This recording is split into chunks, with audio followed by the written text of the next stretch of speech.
have 3 parts in the Indian Evidence Act. We will have 11 chapters in it. We're going to have the first part, which is about relevancy, starts from section 1 and it will go up till 55. Then we start with part 2, which will start from 56 and will go up till section 100. इसके अंदर हम proofs की बात करेंगे, क्या क्या चीजें कैसे प्रूफ करी जाएंगी, और उसके बाद 101 बर्डन ऑफ प्रूफ से उठाएंगे एंड एंड तक लेके जाएंगे. ये पार्ट 3 होगा. पार्ट 3 में बहुत इंपॉर्टेंट चीजें आएंगी, बर्डन किसके ऊपर होगा, विटनेसेस कैसे लाएंगे और ऑल दैट स्टफ. ठीक है, अब हम एक एक करके चैप्टर्स लेते हैं. इसमें कौन कौन से चैप्टर्स हैं. ठीक है, अब हर चैप्टर में ना एक एक अगर लिखना चाहो तो लिख भी सकते हो, बट जिनको रेलेवेंट लगे वो लिख सकते हैं. हर एक चैप्टर को what I do is I put them under a question, one question, कि what is the question and what is basically the answer. So every chapter is gonna give you an answer to one question. ठीक है, so when you are in the court, सबसे important चीज, सबसे important चीज ये होगी कि हम इस कोर्ट में क्या चीजें ला सकते हैं. ठीक है, so first question is what is relevant. तो रेलेवेंट आपके लिए क्या क्या चीजें हैं वो आपको 5 से लेके 55 तक पता चल जाएगा. 1 से 4 तक तो इंट्रोडक्शन है सिर्फ. ठीक है, 1 से 4 में इंपॉर्टेंट क्या है, that you should know the definition of relevant and fact. क्या रेलेवेंट है और क्या फैक्ट है, ये 2 डेफिनेशंस हमें बहुत अच्छे से पता होनी चाहिए, because these are asked everywhere. Facts में क्या क्या इंक्लूडेड है, फिजिकल भी चीजें हैं, मेंटल भी चीजें, ये सब पता होना चाहिए हमें. उसके बाद रेलेवेंट क्या क्या होता है, क्या क्या चीजें इस तरह से कनेक्टेड हैं एक मैटर से, जिनको अगर लाया जाए तो they will tell us if this thing is probable और if this thing is not probable, highly possible और नॉट वेरी लाइकली पॉसिबल, वो चीजें बताएंगे. तो ये 2 चीजें हमें पता होनी चाहिए. Then we'll go to chapter number 2. ठीक है, सो चैप्टर आंसर करता है कि ये रेलेवेंट चीजों के लिए हम क्या क्या ला सकते हैं कोड में. रेलेवेंट चीज हमें पता तो चल गई डेफिनेशन से कि रेलेवेंट क्या है, जो भी चीज कनेक्टेड है वो रेलेवेंट है. अब इन रेलेवेंट चीजों के लिए हम क्या क्या फैक्ट सामने ला सकते हैं. ठीक है, फॉर एग्जाम्पल सेक्शन 5 बताएगा रेस जेस्टे का कॉन्सेप्ट, विच इज सेक्शन 6 बताएगा रेस जेस्टे का concept, which is very important. Many times this question will appear and they'll ask कि res geste किससे related है. Very simple question 6 से. और उसका मतलब क्या है, जितनी भी चीजें एक साथ कनेक्टेड है, कोई भी मैटर, फैक्ट्स एक साथ जो भी कनेक्टेड है, all those things will become relevant. भले ही दूर दराज की चीजें हो जाए. फॉर एग्जाम्पल कोई कॉन्स्पिरेसी चल रही है जिसके अंदर one person does something from one place, he tells the other person to do something in the other place. The second person tells the third person कि आप यहाँ पे, जैसे एग्जाम्पल सेक्शन 10 में दिया हुआ है, वो लोग एक कॉन्स्पिरेसी प्लान कर रहे हैं that we'll bomb a certain place and one person is gonna prepare the banners, one person is gonna prepare for the concealment, for the arms, one will be doing the prasar and prachar of everything, advertisement of the uprising or whatever they want to do. तो ये सारी चीजें, इनका जब trial होगा, ये सारी चीजें कनेक्टेड है और ये सारी चीजें रेलेवेंट हो जाएंगी. राइट, किसने क्या लेटर्स लिखे, किसने कहाँ पे एडवर्टीजमेंट करी, उसके अंदर क्या लिखा हुआ था, उसके पीछे क्या इंटेंशन थी. वो कोई आके बोलेगा ये नहीं, ये तो एक्सीडेंटली मैंने कर दिया था. पता करना पड़ेगा कि इज इट एक्सीडेंटल और इज इट इंटेंशनल. सो उस जगह पे हमें सेक्शंस काम आएंगे. तो क्या क्या है, सेक्शन 6 में हमें मैटर्स जो भी कनेक्टेड है वो बता देंगे. 7 में हमें कॉज इफेक्ट, ये सारी चीजों के बारे में पता चल जाएगा. 8 हमें कंडक्ट, मोटिव और उसके अलावा ill will, good will, negligence, recklessness, ये सारी चीजें 8 में आ जाएंगी. सो किस तरह से क्वेश्चन पूछता है, 8 is also a very important section. और 8 की जो नीचे एक्सप्लेनेशंस दे रखी हैं वो और भी ज्यादा इंपॉर्टेंट है. सो 8 में आपको कंडक्ट, मोटिव, प्रेपरेशन की बात करता है. That becomes very important. Although preparation criminally आपको कभी भी लायबल नहीं कर सकती except for few cases, section 122, 126 and 399 of Indian penal code, but वो आपको क्रिमिनली लायबल नहीं कर सकती. रेलेवेंट तो है, ये कहाँ पे लिखा है. सो 8 में आ जाओगे कि भाई प्रेपरेशन, मोटिव, कंडक्ट, आपने एक क्राइम से पहले क्या किया, क्राइम के बाद क्या किया, ये 8 में आ जाएगा. ठीक है, then you come to 9. 9 क्या कहता है, whenever there is any fact which will introduce or explain the other fact. तो किसी भी और चीज को इंट्रोड्यूस या एक्सप्लेन करने के लिए, इसका आधार बनने के लिए अगर कोई फैक्ट लाया जा सकता है, वो रेलिवेंट हो जाएगा सेक्शन 9 में। फॉर एग्जाम्पल, इसमें ज्यादातर लोग क्या एग्जाम्पल देते हैं कि इट्स अ TIP, ठीक है। सो टेस्ट आइडेंटिफिकेशन परेड जो होती है, अगर उसमें हम किसी को पहचान लेते हैं, तो दैट फैक्ट कि इसको हमने सामने सामने पहचान लिया, that this person looks like someone else, that becomes a ground that introduces a new fact और that explains may be a new fact, है ना। कि इसको इसने इस टेस्ट आइडेंटिफिकेशन परेड में पहचान लिया, दैट मीन्स दैट इसने इसे पहले भी कहीं देखा है, and because the person is accusing this person and then identifying the person in the test parade, that means there is some connection. So it's an introduction of fact. ठीक है। इसी तरह से सेक्शन 10 पे जाते हैं तो कॉन्स्पिरेसीज, डिजाइन वगैरह की बात होती है, जो अभी हमने डिस्कस किया। ठीक है, कोई भी चीज, सारी चीजें एक साथ हो रही है, मैटर्स कनेक्टेड है, everything that goes down there, they are connected and they are relevant. Section 11, the plea of alibi. अगर कोई भी चीज बता देने से किसी की प्रोबेबिलिटी या इम्पॉसिबिलिटी दिखाई देती है, मैं कहता हूं कि अभी मैं देहरादून में बैठा हूं, बट कोई आके दिखा दे कि कोई कैमरा फुटेज दिखा दे that he was travelling in metro, metro Dehradun में है नहीं, सो ये फैक्ट कोर्ट में लाना would make the fact that I was in Dehradun highly impossible. तो सेक्शन 11 यही कहता है, किसी भी चीज को अगर कोई भी फैक्ट इम्पॉसिबल बना रहा है या पॉसिबल बना रहा है, इस तरह की इंट्रोडक्शन कर रहा है कोर्ट में, then it is relevant. So plea of alibi भी यही होती है। अगर मैं कहता हूं मैं उस दिन कोलकाता में था ही नहीं, मैं लाहौर में था, और कोई दिखा दे कि मैं कोलकाता में था, दैट बिकम्स रेलेवेंट। या मैं दिखा दूं कि मैं लाहौर में था, दैट ऑल्सो बिकम्स रेलेवेंट, क्योंकि इम्पॉसिबिलिटी बता दी मैंने, क्योंकि मैं वहां था तो यहाँ नहीं हो सकता ना। ठीक है। Then comes 12। 12 में डैमेजेस हैं। डैमेजेस को असर्टेन करने के लिए कोई भी चीज अगर हेल्प करती है तो इम्पॉर्टेंट है।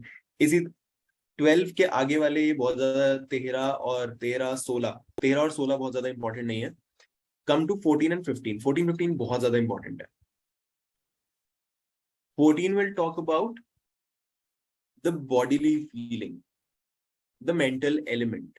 ये सारी चीजें भी बहुत इंपॉर्टेंट होगी। अब हम, जैसे हमने 8 में देखा, preparation normally will not punish you, but कुछ केसेस में वो रेलेवेंट तो जरूर हो जाता है, वो हमें 8 ने बताया।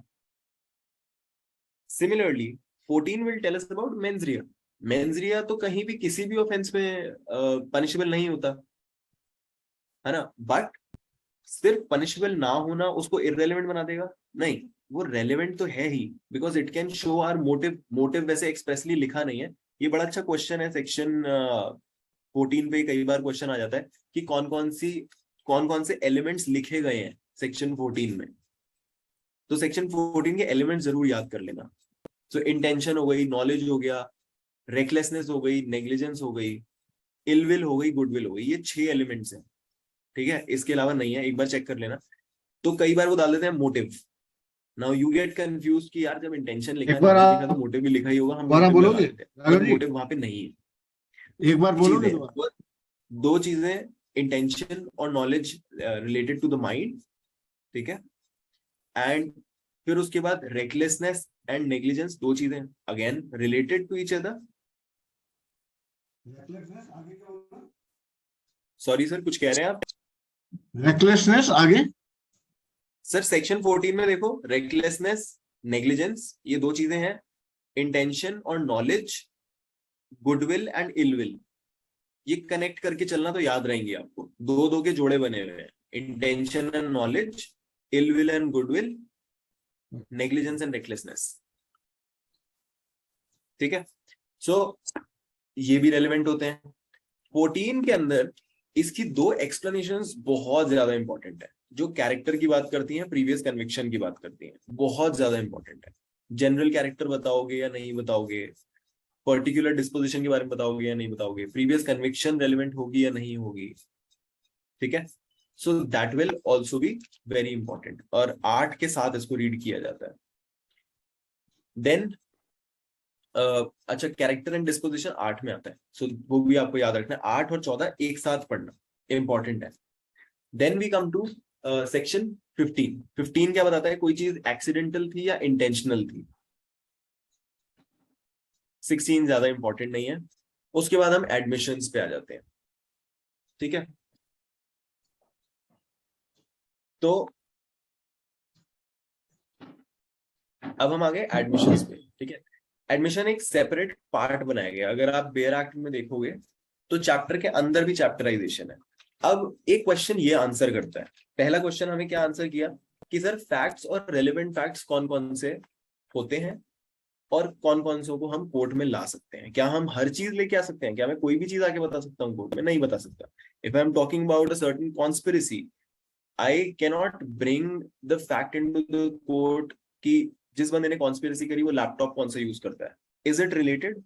If it is related then may be yes, I can bring it in the court. But if it is not, if it is irrelevant, then no. इस पे एक बड़ा अच्छा इंपॉर्टेंट क्वेश्चन कई बार बनता है। एविडेंस एक्ट के हिसाब से what is relevant? Legally relevant things और लॉजिकली रेलेवेंट थिंग्स, और both of them. So evidence किस चीज के बाद क्या आपको क्या लाने के लिए कहता है? Do you have to bring logical facts to the court, logically relevant और लीगली रेलेवेंट, और you have to bring both of them.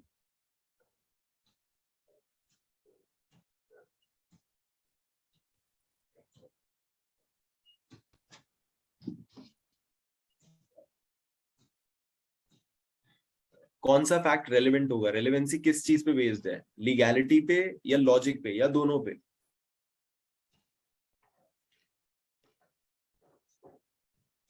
एक बंदा तो कोई आंसर कर दो, इतने सारे लोग बैठे हो। Legally relevant. अच्छा, टंडन सर ने बोला legally relevant. All those who go with Tandon sir.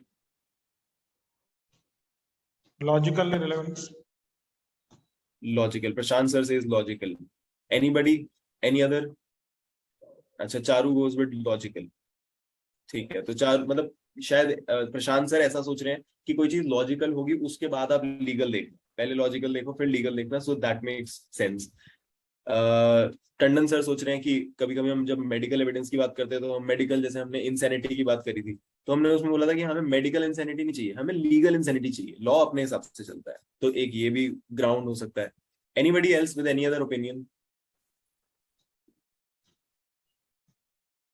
कोई ऐसे करके Normally, बता दो। anything legally relevant will be logically relevant. Na? Normally तो कह सकते हो आप, नॉर्मली कह सकते हो कि हाँ लॉ ने जिन चीजों को Not रेलेवेंट always. बनाया है, but that's not always, you can not put it to be a general statement.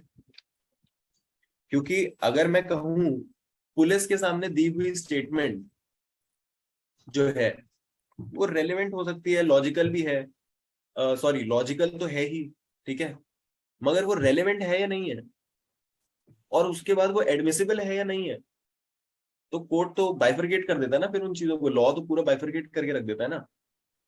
Yep. तो The evidence guess given firstly- before the police officer, it is not relevant, sir. हाँ, In some exactly. conditions. So there are cases. So it cannot be a general answer. So basically, अगर आपके exam में ये question आता है, the answer is going to be legal relevancy. What law is looking for is legal relevancy. Law को कोई मतलब नहीं है आपका लॉजिक क्या कहता है या किसी और का लॉजिक क्या। The law is not going to go with the reasonable man's test or something like that. It's going to go with law. So law को जब insanity के बारे में बताओगे तो you have to tell about legal insanity, not medical insanity. Many of the cases will tell you कि idiot को court में नहीं ला सकते, but you can bring an insane person or a person who gets recurring attacks or something like that.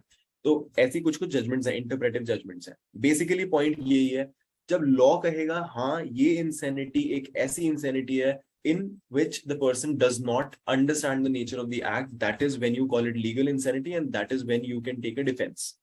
Similarly, when law says that this is relevant, this is legally relevant, that is when you actually say that it is relevant, and that is when you can bring it to the court, not when you say that it is logically relevant. Logically relevant होंगी बहुत सारी चीजें, law में होनी जरूरी है। ठीक है, we go by the book, Prashant sir ने बड़ी अच्छे नोट से शुरू करी थी class, we go by the book. आप सीनियर हो या जूनियर हो डज नॉट मैटर, आप कहाँ पे लॉयर हो does not matter, what matters is law क्या है, राइट। सो अब हम आ जाते हैं इसके अंदर सेकंड जो हमारी चैप्टराइजेशन है तो ये चैप्टर सेकंड, इसके अंदर 17 से लेके 31 तक एक नया चैप्टर है जो है एडमिशंस। ठीक है, पहला क्वेश्चन हमने आंसर कर लिया। अब दूसरा क्वेश्चन क्या है कि सर अगर मैं रेलेवेंट चीजें ढूंढ लूं, I have found all the relevant things, मुझे समझ आ गया रेलेवेंसी का concept, now I am not gonna falter कि ये रेलेवेंट है या इररेलेवेंट है, बट जब मैं कोर्ट में आऊंगा, how do I bring these facts forward? Who's going to bring these facts forward? So this is the question which 17 to 31 will answer. So 17 से लेके 31 will answer who are the people who can make admissions. ठीक है, 17 will basically tell you obviously the person who's prosecuting or the person who's in defense, they obviously can make admissions. Then there will be your agents. अब इसमें 5-6 तरह के लोग हैं, हम जब आगे इसको प्रॉपर्ली पढ़ेंगे और इसके इंग्रेडिएंट्स लिखेंगे तो हम उसको प्रॉपर्ली लिखेंगे। इसमें मेरे ख्याल 5 या 6 तरह के लोग हैं, जिसमें किसी का पेक्यूनियरी इंटरेस्ट है, रिप्रेजेंटेटिव है, somebody is deriving an interest, somebody is being referred to, section 20 में देखोगे आप, 19 में देखोगे दूसरे लोगों को, एंड इसी तरह से कोई भी आपके केस में इस तरह से रिलेटेड है कि जिस भी कैपेसिटी में वो है, that capacity is relevant to the case. So 17 से लेके 20 तक आपको बताया जाएगा कौन कौन सी पार्टीज अलग अलग हैं जो आ सकती हैं। 18 being the most important section here, उसमें से क्वेश्चन बनता है कि कौन आ सकता है, पेक्यूनियरी इंटरेस्ट वाला आ सकता है, रिप्रेजेंटेटिव इंटरेस्ट वाला आ सकता है, the person you are deriving interest from आ सकता है या नहीं, and you will get confuse कि इनमें से कौन सा आएगा या नहीं आएगा। एक क्वेश्चन और बनता है, एक क्वेश्चन ये बनता है, एजेंट जो है, is it an agent who is impliedly an agent और एक्सप्रेसली एन एजेंट? उसको एक्सप्रेस अग्रीमेंट से बनाया गया या इम्प्लाइड अग्रीमेंट से बनाया गया? ठीक है, बहुत अच्छा क्वेश्चन है। 17 जब पढ़ोगे तो आपको लगेगा कि एक्सप्रेस और इम्प्लाइड दोनों तरह की एजेंसी हो सकती है, मगर इस पे थोड़ी सी रिसर्च करोगे तो पता चलेगा कि court generally is allowing only express agreements, expressly क्या बोलेंगे, एक्सप्रेसली कॉन्ट्रैक्टेड फॉर एजेंसी। ठीक है, बट जब आपके एग्जाम में आएगा तो उसमें आप एक्सप्रेस एंड इम्प्लाइड दोनों लगाओगे for the purposes of section 17। इस पे थोड़ी सी रिसर्च जरूर करना, आपको बहुत मजा आएगा। ठीक है, सो 17, 18, 19, 20 ये चार चीजें बहुत अच्छे से हमें बताती हैं कौन कौन अलग अलग पार्टीज कोर्ट में आके एडमिशंस कर सकती हैं। ठीक है, 21 क्या बताती है, कौन कौन से एडमिशंस आप अपने बिहाफ पे कर सकते हो, आप खुद अपने लिए कुछ एडमिशंस कर सकते हो, वो कौन कौन से एडमिशंस होंगे वो 21 बताता है। बिकॉज मैं कोर्ट में आके अगर बोलूं कोर्ट को कि सर मैं कसम खा के कह रहा हूँ सर मैंने नहीं करी चोरी, माँ कसम, विद्या माता की कसम, और किसी की भी कसम, कोर्ट मान लेगी? नहीं मानेगी। मैं अपने लिए कुछ अपने हक में कुछ नहीं बोल सकता कोर्ट में आके, मैं अपने अगेंस्ट जरूर बोल सकता, but there are certain situations जहां पे मैं अपने हक में भी बोल सकता हूँ, वो मानी जाएंगी। वो सेक्शन 21 बताता है, वेरी इंपॉर्टेंट। इसके अंदर से नहीं आता क्वेश्चन, बट ये जरूर आ जाता है कई बार कि ये कहाँ पे लिखा है कि you can make admissions by or on your behalf, where are these admissions relevant. ठीक है, सो दिमाग में वो पिक्चर जरूर बना के रखना। 5 से 55 है रेलेवेंसी का ही, उसके अंदर चैप्टराइजेशंस है। तो पहली चैप्टराइजेशन क्या थी, what all facts are gonna be relevant, और सेकंड सब चैप्टर कौन सा आया है कि एडमिशंस कौन कौन कर सकते हैं। ठीक है, उसके बाद 22, 23 नॉट वेरी इंपॉर्टेंट, बट 23 में कभी कभी ये क्वेश्चन आ जाता है कि कौन सा ऐसा सेक्शन है इन सेक्शंस में से जो सिर्फ सिविल केसेस पे ही अप्लाई होता है। तो सेक्शन 23 आप पढ़ोगे तो यू विल फाइंड कि सिर्फ सिविल केसेस की बात करी गई है, विदाउट प्रेजुडिस कम्युनिकेशंस की बात करी गई है। तो कभी कभी ये भी पूछ लेता है विदाउट प्रेजुडिस वहां पे लिखा नहीं गया है in so much so terms, but we very famously know it by without prejudice, कि आप किसी लेटर पे लिख के दे देते हैं without prejudice, that is not gonna come in the court. तो ये सिविल में काम करता है, में काम नहीं करता। ठीक है, एक क्वेश्चन और भी आता है, सेक्शन 22 में क्वेश्चन आता है, वहां पे एक एक्सेप्शन है कि आप वहां पे वो कहता है कि कोई भी चीज अगर आप प्रूव करना चाहते हो, do not prove it, it's not gonna be relevant if you try to prove something which is a document by oral admissions, मगर उसमें एक एक्सेप्शन है, that is where the question comes from. जब genuineness पे बात आ जाएगी ना, when it is about the genuineness of the said document, आप उसके बारे में बात कर सकते हो। क्योंकि जब हम सेक्शन 64, 63, 91, 144 ये सारी चीजों के बारे में बात करते हैं, वो क्या कहते हैं, आप कंटेंट्स के बारे में बात नहीं करोगे। what do they bar us from? that oral evidence जो है should not come for anything which is content of the document। ठीक है, जैसे 63 में भी लिखा हुआ है, 63, 65 में, कि आप जब सेकेंडरी एविडेंस लाओगे किस किस चीज के लिए ला सकते हो, कंटेंट्स के लिए, कंडीशन के लिए, इस टाइम पे वो कहाँ पे है, आपका जो डॉक्यूमेंट है किसके पोजीशन में, ये बताने के लिए ला सकते हो। यहाँ पे क्या बोलता है, बाकी चीजों के बारे में नहीं लाओगे, बट किस चीज के बारे में ला सकते हो, जब जेन्युइननेस जब क्वेश्चन में हो। ठीक है, so that is a very important question. Now we come to another set of sections जो है 24, 25, 26, 27, 28 एंड 29। अब हम एक और क्वेश्चन पूछते हैं कि सर आपने ठीक है बता दिया सब लोग आके ये एडमिशंस कर सकते हैं, बाकी सारी चीजें कर सकते हैं, ये जनरल है क्या, मतलब हर सिचुएशन में एडमिशन जो होगा वो रेलेवेंट हो जाएगा? नहीं, हर सिचुएशन में नहीं होगा। 24 में इंड्यूसमेंट की बात करी गई है, अनड्यू इन्फ्लुएंस की बात करी गई है। ठीक है, इंड्यूसमेंट और अनड्यू इन्फ्लुएंस के बारे में सीआरपीसी में भी कोई सेक्शन है क्या? Anybody, very quickly. Sonia ma'am. 162 sorry, 162 162, correct correct, 162।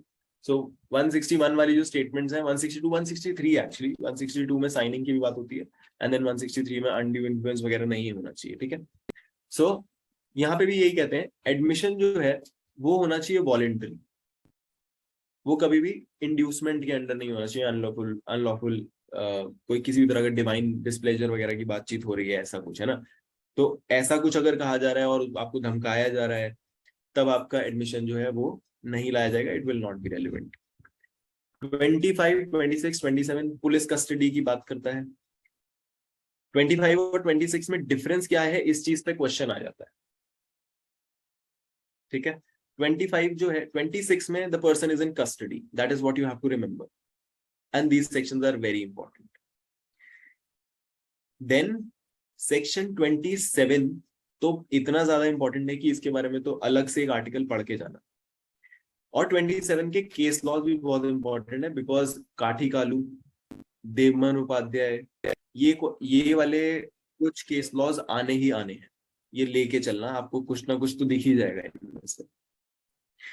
Another question that comes is section 27 में what is a relevant fact. Relevant fact क्या ये है कि बंदे ने मर्डर किया है? क्या रेलेवेंट फैक्ट ये है कि उसने पुलिस वालों को बताया कि मैंने मर्डर किया है? क्या रेलेवेंट फैक्ट ये है that he knows the position of whatever he killed the person with, or whatever he is claiming that was used or something like that? क्या ये रेलेवेंट है? इनमें से क्वेश्चन आएगा। तो रेलेवेंट क्या है? ओनली पार्ट जहां पे वो बताता है कि this thing is placed here, उसके अलावा उसके साथ क्या कनेक्शन है, कल्पेबिलिटी है या नहीं है, that is not relevant, that उसको आप अलग से प्रूव करो। ठीक है, सो सेक्शन 27 में what is relevant and admissible is only the fact that that person that thing is at certain place and it was discovered. एक क्वेश्चन ये भी आता है कि ये जो डिस्कवरी होती है, जो 27 के अंदर डिस्कवरी होती है, ये क्या ये सेकेंडरी सोर्स की डिस्कवरी भी हो सकती है? क्या तब भी इसको 27 में माननीय माना जाएगा? कहने का मतलब ये है कि 27 में क्या कहा जाता है कि अगर मैंने बोला कि हाँ मैंने ही ये काम किया है, या मैंने अपने को एक्यूज के खिलाफ बोले कि हाँ इन्होंने ये काम किया है, और मैंने बोला कि आप जाके देख लो ये चाकू जो है मैंने यहाँ पे छुपाया है, या ये रिवॉल्वर जो है मैंने यहाँ पे छुपाई है। ठीक है, ये इंफॉर्मेशन प्राइमरीली मैं ही दूं कोर्ट को, इज इट नेसेसरी? या ऐसा भी हो सकता है कि ये पहले से पुलिस वालों को पता चल चुकी हो, and I am the person who's a secondary source of that information? Primary होना जरूरी है, सेकेंडरी? बताओ चारू। प्राइमरी होना जरूरी है सर। प्रशांत सर ने बोला प्राइमरी होना जरूरी है, तो मानना पड़ेगा। ठीक है, सो 27। Your voice was not very clear. I could not understand the question. Could you repeat it? Sir, अगर मैं सेक्शन 27 की डिस्कवरी करवाते हुए, डिस्कवरी के बारे में बताते हुए कोई स्टेटमेंट देता हूँ और मैं कहता हूँ कि हाँ, I have killed so and so person and the knife is in that certain dig or in that certain drain and you can go and find it there. Is it necessary that I am the first person to tell the police that so and so thing is kept here? Or in another situation, वो police को पहले ही पता चल चुका है कि हाँ वहां पे चाकू है। अब पुलिस वाले चेक कर, पुलिस वालों की ये कहानी है कोर्ट में, पुलिस वाले कोर्ट में आके ये कहानी कह रहे हैं कि सर हमें देखो पता तो चल गया था, मगर हमने कहा चलो वेरीफाई करते हैं। हम वेरीफाई करने गए इसके पास और इसने सेम जगह भी बताया चाकू।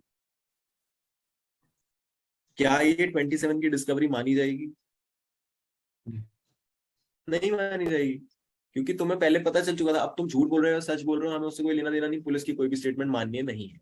ऐसा ही एक बहुत इंपॉर्टेंट केस हुआ था जिसका नाम इंपॉर्टेंट नहीं है, वैसे तो केस भी बहुत इंपॉर्टेंट नहीं है, it's something I was researching on. तो मैंने देखा था कि वहां पे पुलिस वालों ने क्या किया कि एक कोई बंदा चोरी करके भागा था किसी चीज को, मुंबई वगैरह कहीं पे।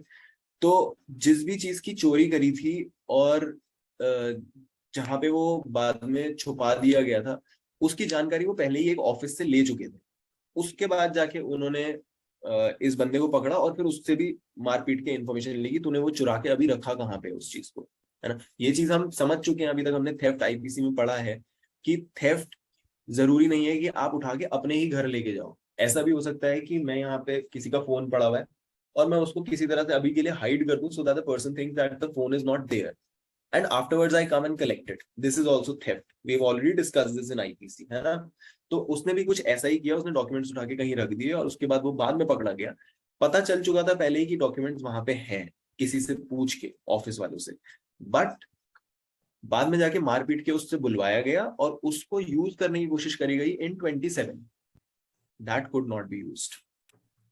ठीक है, सो ये बात याद रखनी जरूरी है। क्या चीज रेलेवेंट होती है? Only the statement as to the fact that so and so thing was there.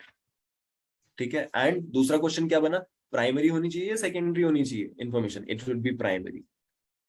एक और क्वेश्चन बनता है, वो क्वेश्चन क्या बनता है कि I could not get this thing primary or secondary in this concept. Sir जो सोर्स ऑफ इंफॉर्मेशन है वो प्राइमरीली अक्यूज्ड, जो अक्यूज जो इंफॉर्मेशन दे रहा है वो प्राइमरी सोर्स होना चाहिए या नहीं? इज दैट नेसेसरी और not? So accuse has to be the first person to tell us. You mean to say if the police already had the information and then they beat him and take out him, then it becomes a secondary. That's what वो secondary नहीं, हाँ उनके पास पहले से है और वो बाद में जाके मारपीट के निकलवा ले, वो सेकेंडरी हो जाएगा फिर। अक्यूज अपने आप दे रहा है तो वो प्राइमरी। सॉरी, अक्यूज अपने आप दे रहा है तो प्राइमरी है। अक्यूज अपने आप दे रहा है या नहीं ये तो सर प्रूव नहीं किया जा सकेगा ना, क्योंकि पुलिस वाले अगर आके बता रहे हैं कि इसने अपने आप दिया, उसकी तो कोई रेलेवेंस ही नहीं है। जानते हैं हम पुलिस वालों ने कैसे लिया उससे, है ना। सो जरूरी ये है कि फर्स्ट टाइम जो पुलिस को पता चला वो अक्यूज से ही पता चला। अगर पुलिस बोल रही है कि इसने बताया कि चाहे वो मारपीट के लिया हो, बट दे से यस इसने यहाँ पे बताया, यहाँ डिस्कवरी हुई, वो तो एडमिसिबल है। अगर हाँ, अगर पुलिस अपनी स्टेटमेंट में ये कह रही है कि हम पहुंचे, हमने इसको पकड़ा, इसने हमें बताया, हमने डिस्कवरी करी, फिट एंड फाइन। मगर अगर पुलिस ये बोल दे कि जी हमें कहीं से पता चल गया था, उसके बाद हम इसके पास गए, इसने वॉलंटरीली हमें बताया, डज नॉट मैटर वॉलंटरी बताया, तुम्हें पता चल चुका।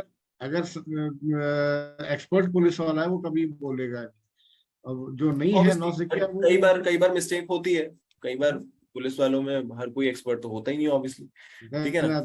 Depends on defence council also निकलवा ले। करेक्ट। सो इसी तरह से ज्ञान सर ने एक बड़ी अच्छी चीज बताई थी। The only thing is if they prove it is automatically come from accused that such and such weapon is kept there, that is primary। Information पहली बार अक्यूज से ही मिलनी चाहिए, पहले से मिल चुकी है तो कोई फायदा नहीं। फॉर एग्जाम्पल ज्ञान सर ने हमें एक बड़ा अच्छा एग्जाम्पल दिया था कि हुआ क्या कि टेस्ट आइडेंटिफिकेशन पर वहां भी कोनोटेशन आपका वही है प्राइमरी का ना, जो एक्यूज से आया था। वही है सर, पहली बार, प्राइमरी का माने पहली बार। ठीक है, सो ज्ञान सर ने हमें एक दो बड़े अच्छे इस पे एग्जांपल्स दिए थे।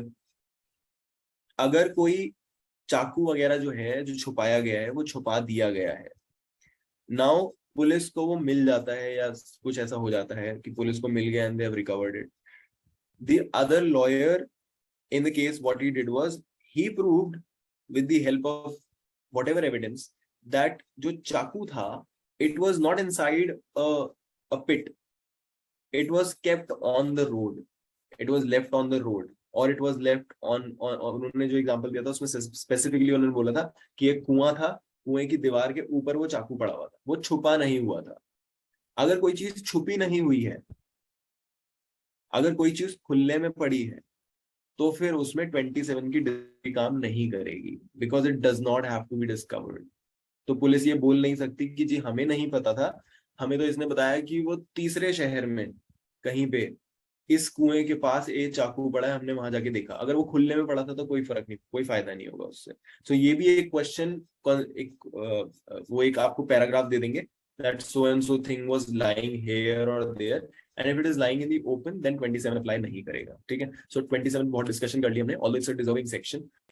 now let's go to 28 and 29, दोनों एक दूसरे से कनेक्टेड हैं। अगर undue influence जो है वो हटा दिया जाएगा, then the admission which was not relevant in 24 it will become relevant, obviously it becomes a voluntary admission then।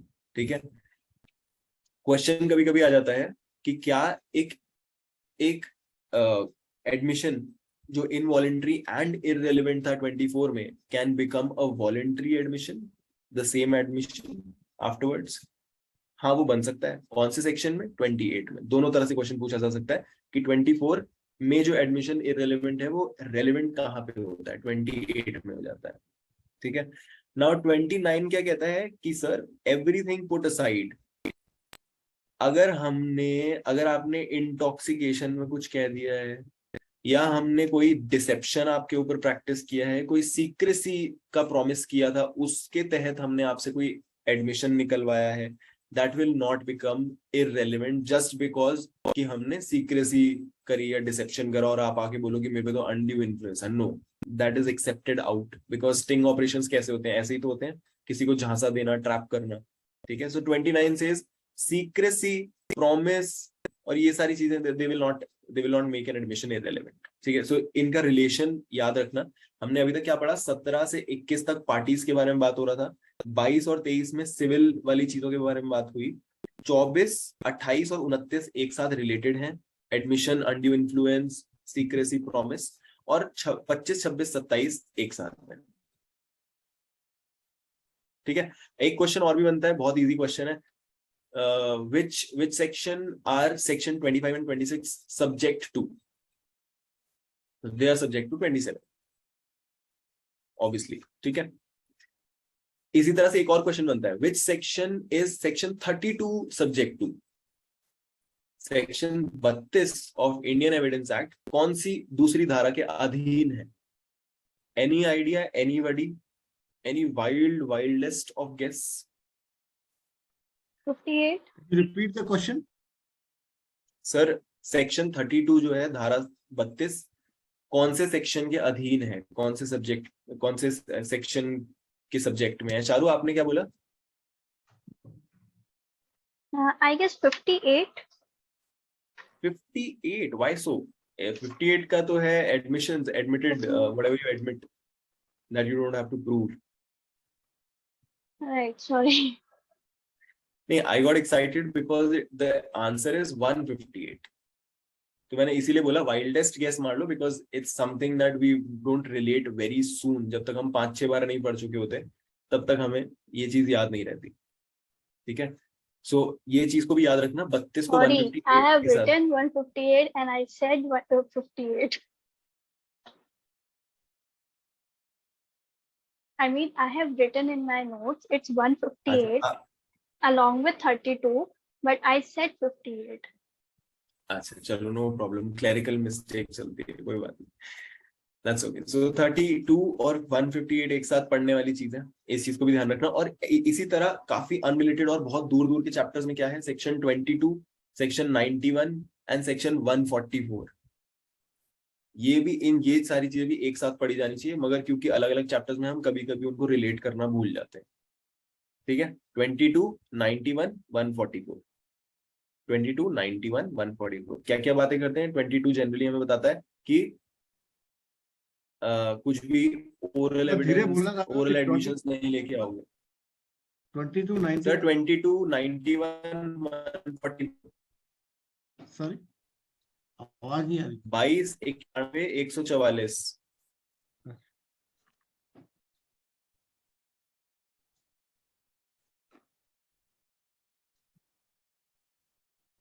एक ही आपने 29 में जो बोला उसमें अगर डिसेप्शन से वो एडमिसिबल नहीं होगा।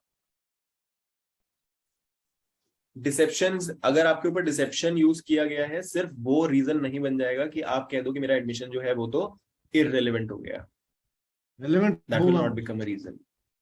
नो रेलेवेंट होगा इसका मतलब। एक सेकंड सर, आई थिंक मेरा laptop is not working very fine, मैं फोन से ही करता हूँ।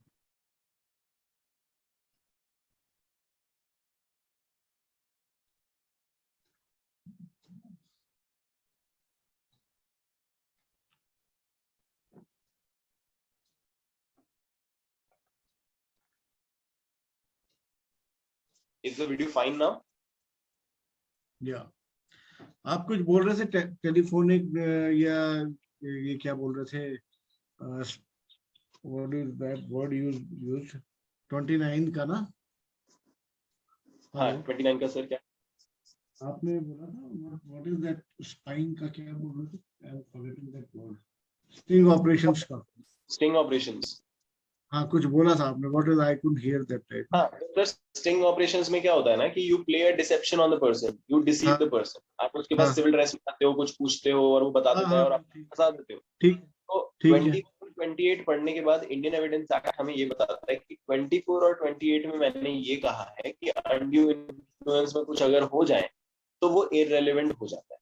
बट सिर्फ इस वजह से आप ये मत समझ लेना कि डिसेप्शन से अगर कुछ हुआ है तो वो भी इररिलेवेंट हो जाएगा, वो इररिलेवेंट नहीं होगा। क्योंकि आप ये मत सोचो कि मेरे ऊपर किसी तरह आप सोचो कि डिसेप्शन की वजह से अनड्यू इन्फ्लुएंस हुआ है, नहीं हुआ है। सो कोई भी चीज डिसेप्शन से या सीक्रेसी में हुई है या और जो कंडीशंस 29 में लिखी गई है उसमें है, तो उसमें इररिलेवेंट नहीं हो जाता। तो इसमें क्वेश्चन एक और क्या बनता है कि कौन कौन से सेक्शंस में स्टेटमेंट इररिलेवेंट हो जाती है। तो वो आपको क्या क्या दे देगा, 24 दे देगा, 28 दे देगा, 25 दे देगा, 29 दे देगा। आप कंफ्यूज हो जाओगे कि यार 28, 29 ये सारे तो इररिलेवेंट ही कर रहे थे। 24 तो चलो हमें याद रहता है, 25 भी हमें याद रहता है, हम 28 और 29 में कंफ्यूज नहीं। So what you have to remember is कि 29 में इररिलेवेंट नहीं हो जाती, 29 में रेलेवेंट होती है। ठीक है, गोपाल सर आपका you raise your hand. Sir मैं ये कह रहा था, आपने सेक्शन 27 बताया, उसके अंदर कुछ क्वेश्चन भी बताया। मेरा कहना है कि इसमें एक केस लो आता है और वो केस लो को उनको याद रखना जरूरी होगा, state of UP versus Devman Upadhyay. बता दिया सर मैंने, मनोपाध्याय। ये केस लो जो है वो बहुत बार पूछा जाता है इसमें। हाँ, देवमन उपाध्याय एंड काठीकालू दो केसेस हैं, दोनों ही केसेस बहुत ज्यादा इंपॉर्टेंट। ठीक है, अच्छा आपने अच्छा याद दिलाया सर। इस पे एक और क्वेश्चन आता है, बहुत इंपॉर्टेंट क्वेश्चन है कि देवमन उपाध्याय में किस सेक्शन, किस आर्टिकल के बेसिस पे इसको चैलेंज किया गया था, सेक्शन 27 को, और काठीकालू वाले केस में कौन से आर्टिकल के बेसिस पे इसको चैलेंज किया गया था। सो इन दोनों का आंसर भी पता होना जरूरी है। देवमन में इट वाज आर्टिकल 14 एंड काठीकालू में इट वाज आर्टिकल 20 क्लॉज 3। 23 बात करता है इंक्रिमिनेशन ऑफ वन सेल्फ, कि 27 में कोई चीज मिल जाती है तो भी इंक्रिमिनेट आवरसेल्व्स, वो नहीं होना चाहिए। सुप्रीम कोर्ट ने बोला नॉट अ प्रॉब्लम, कुछ नहीं है ऐसा। देवमन उपाध्याय में 14 एंड आर्टिकल 14 के खिलाफ इसको रखा गया। वहां पे भी ये बोला गया कि सर कोई बंदा अगर कस्टडी में है तो उसके एडमिशन की कुछ रेलेवेंस है, और अगर कोई कस्टडी में नहीं है तो उसकी कुछ और रेलेवेंस है। तो यहाँ पे इक्वालिटी नहीं, सुप्रीम कोर्ट ने बोला no, no talking, nothing, nothing doing, जो जैसा है बिल्कुल ठीक, कोई प्रॉब्लम नहीं। तो ये दो चीजें याद रखना, देवन उपाध्याय आर्टिकल 14 एंड काठिकलु आर्टिकल 20 क्लॉज 3। ठीक है, अब आगे बढ़ते हैं। So now we come to section 30। Section 30 किस चीज की बात करता है? 10 और 30 को हम एक साथ पढ़ेंगे।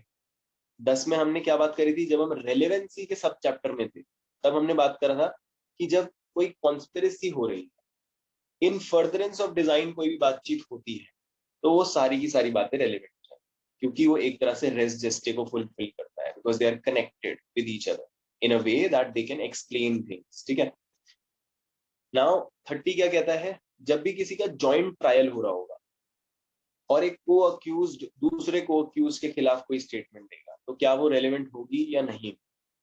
इस चीज के बारे में सेक्शन 30 बात करता है। Very easy section. Then we come to 31, जो एक हमें एक रूल बताता है, एक जनरल रूल बताता है कि एडमिशंस जो है वो अपने आप में कंक्लूसिव प्रूफ किसी चीज के नहीं होता। आपने कोई चीज बोल दी है, भले ही अपने बिहाफ पे बोली है या अपने अगेंस्ट बोली है, चाहे आपने कन्फेशन कर लिया हो, वो भी कंक्लूसिव प्रूफ नहीं है। It only puts an estoppel on you. Estoppel का मतलब क्या होता है? When you have acknowledge a liability, when you have acknowledge something, you have done something, or you have omitted to do something and the other person under that impression does something in response and loses something or changes his or her position in subject to something, then it is an estoppel. You cannot move from your state. So section 31 का पता है कि जब भी आपने कोई statement कर दी admission के नाम, it's not a conclusive proof, it is only an estoppel on you. It will only stop you from moving from that statement, but उसका मतलब ये नहीं होगा कि केस पूरा का पूरा सॉल्व हो गया, आपने कन्फेशन कर दिया। क्योंकि sometimes what happens is you are confessing on behalf of your master. आपने 1-2 करोड़ रुपए ले लिए और आपने बोला हाँ जी मेरे को भेज दो 5 साल जेल। भाई 5 साल में कौन सा मैंने कमाना था कुछ? 1 करोड़ रुपए आपने अंदर किए और आप अंदर बैठ गए, 5 साल बाद में बाहर आ जाओगी। सो कन्फेशन कर देना भी कंक्लूसिव प्रूफ नहीं। Admissions are not conclusive proof, they are only estoppels and they may estop, sometimes they may not estop। ठीक है, so this is section 31। अब 31 के आगे आ जाते हैं। ठीक है, अभी तक हमने क्या कौन से 2 क्वेश्चन आंसर किए? पहले की कुछ सेक्शंस जो थे 1 से लेके 17, 1 से लेके 16 तक, वहां पे हमने बात करी थी कि सर क्या क्या चीजें ऐसी होंगी, कौन कौन से फैक्ट्स ऐसे होंगे जिनको हम रेलेवेंट कह सकते। ठीक है, उसके बाद हमने बात करी 17 से लेके 31 तक कि मैं ये सारी चीजें कोर्ट में कैसे लेके आऊंगा, किनके माध्यम से लेके आऊंगा, कौन कौन ला सकते हैं। ठीक है, कि मैं कोर्ट में जाऊंगा और स्टोरी बतानी शुरू कर दूंगा कि अपनी और सब लोग मान रहे हैं, नहीं। You have to bring people, those who know, those who have direct knowledge of things, they will come to the court. ठीक है, तो डायरेक्ट ओरल एविडेंस जो है वो डायरेक्ट होना चाहिए ना हमेशा, किसी का भी हो, नहीं तो वो हियर से हो जाता है। एंड बेस्ट एविडेंस रूल जो हमारा 5960 में है वो क्या कहता है? दैट एविडेंस जब ओरल है it has to be direct. ठीक है, तो हमने दूसरा क्वेश्चन कौन सा आंसर कर दिया? कौन कौन आ सकता है।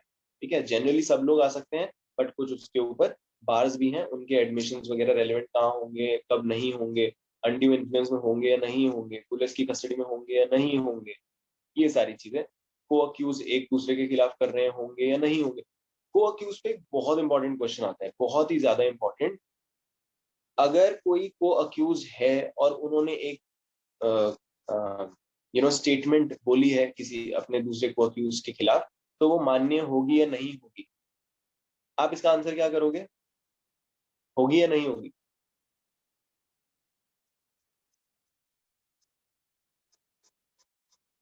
अंडर सेक्शन 30 क्या ये ऐसी स्टेटमेंट जो को अक्यूज के खिलाफ दी गई है वो मान्य होगी या नहीं होगी? यस और no? So this is the statement of accomplice only. हाँ हाँ, accomplice को accuse. How this is relevant? Now the question that comes is, जहां पे हमें परेशानी होती है, वहां लिखा है जब जॉइंट ट्रायल हो रहा होगा, उनका जॉइंट ट्रायल हो रहा है ना, तब सेक्शन 30 यूज करोगे आप। ठीक है, और जब सेक्शन 10 की बात करोगे ना, तो वहां पे साफ साफ क्या लिखा है? इन फर्दरेंस ऑफ कॉमन डिजाइन होना चाहिए। जब भी कोई statement in furtherance of common design है, ये शब्दों का जो खेल है, यहाँ पे कई बार क्वेश्चन बन जाते हैं और हम इन क्वेश्चंस को या तो छोड़ देते हैं या गलत लगाते हैं। तो वो पूछ लेगा जॉइंट ट्रायल नेसेसरी है क्या? अगर जॉइंट ट्रायल नहीं हो रहा है तो उसकी कोर्ट की स्टेटमेंट काम नहीं आएगी क्या सेक्शन 30 में? नहीं आएगी। ऐसा ही एक एग्जांपल हमें तारक सर ने एनडीपीएस के कोर्स में दिया था। जिन जिन लोगों ने एनडीपीएस का कोर्स लिया है, बहुत ही सुंदर कोर्स है, kind of marketing that course right now, सब लोगों को देखना चाहिए, बहुत अच्छा कोर्स है। उसमें उन्होंने क्या बताया, that he was for an accused who was being tried for some consumption or importing exporting, and he had imported or exported some drugs. अब इस केस में जो एक दूसरी पार्टी को अक्यूज था, he was a South African, this person was an Indian, and Tarak sir उसको defend कर रहे थे। नाउ जो वहां पे साउथ अफ्रीकन पकड़ा गया था, वो भी पकड़ लिया गया था थ्रू ड्यू कोऑर्डिनेशन, एंड वहां पे उसको ट्राई किया जा रहा था, यहाँ पे इसको ट्राई किया जा रहा था। वहां पे जो स्टेटमेंट्स दी गई, प्रोसिक्यूशन ने कहा कि हम ये स्टेटमेंट्स यूज करेंगे, they wanted to use those statements in this trial. What was the defence, कि भाई सेक्शन 30 में आप ये स्टेटमेंट्स लाना चाहते हो, you can not bring them because the two persons are not being jointly tried. So jointly being tried is important, ठीक है।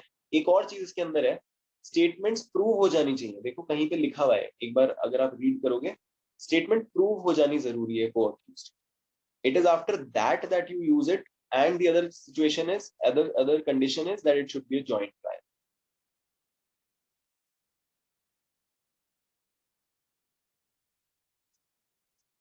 मिल गया? मेरे पास वो नहीं है आज, बेहराक नहीं है यहाँ पे ऑफिस में, लिखा हुआ है, लिखा हुआ मिल है। गया मिल गया। ठीक है। तो कहीं पे अगर आपको ऐसा लगता है कोई चीज नहीं मिल रही है ना, and I am just blabbering out sections and all that, तो मुझे रोक देना, बिकॉज मेरे पास अभी वो कंफर्म करने के लिए बुक नहीं है, तो जस्ट कीप टेलिंग, ठीक है। सो सेक्शन 30 में ये चीजें इंपॉर्टेंट हैं, याद रखने वाली चीजें हैं, ये क्वेश्चन बनते हैं, दीज आर गुड क्वेश्चंस, अच्छे क्वेश्चंस में गिनती आती है। अगर अच्छा हार्ड पेपर बनाना होगा तो ऐसे क्वेश्चंस को डालें। Now we come to section 31, हमने देख लिया, हमने क्वेश्चंस देख लिए कौन कौन से आंसर करने हैं, ठीक है। लास्ट क्वेश्चन हमारा क्या आंसर हुआ, हम ये सारी चीजें कोर्ट में कैसे लेके आएंगे, कौन कौन लेके आएंगे, किस किस की एडमिशन मानी जाए, ठीक है। एक चीज और याद रखना है, एक क्वेश्चन और भी मैंने देखा है कि क्या एक स्टेटमेंट का, जो कोई भी एक एडमिशन कर रहा है बंदा, एजेंट हो या प्रोसिक्यूटिंग पार्टी हो, डिफेंडिंग पार्टी हो, क्या उसको हम पूरे का पूरा रीड करेंगे या थोड़ा सा रीड करेंगे? Why is this question tricky? It becomes tricky when you read section this admissions. You apply some logic कि भाई कोई भी स्टेटमेंट है तो वो पूरी की पूरी देखी जानी चाहिए। एक कॉल रिकॉर्डिंग हो रही है तो पूरी कॉल रिकॉर्डिंग देखी जानी चाहिए। आधी कॉल रिकॉर्डिंग आप अपने हिस्से की बता दो और बाकी ना बता दो, that's not done. But then when you talk about section 39, तो वहां पे क्या लिखा है कि जो लेटर्स वगैरह हैं वो सारी चीजें कैसे प्रूव होंगी,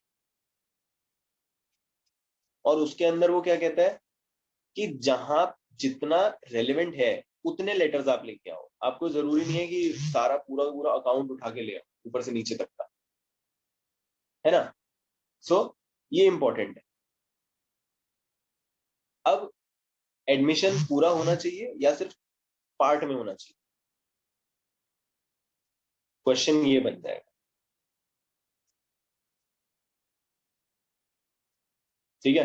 सो डिफरेंस क्या है, difference is only on interpretation. भाई जब मैंने एडमिशन दिया है, वो एडमिशन नॉर्मली पूरा का पूरा रीड होना चाहिए, but when you talk about section 39, it puts you in a very special situation where what is happening is the admission or the communication is being made in so and so many letters and years of letters and years of communication, years of entries.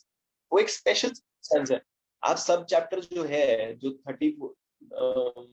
33 से देखो 34 से शायद शुरू होता है sub chapter, उसके ऊपर लिखा हुआ है स्पेशल सर्कमस्टेंसेस। 34 से देखो, 34 से लेके 38 तक, 39 तक स्पेशल सर्कमस्टेंसेस नाम है सब चैप्टर।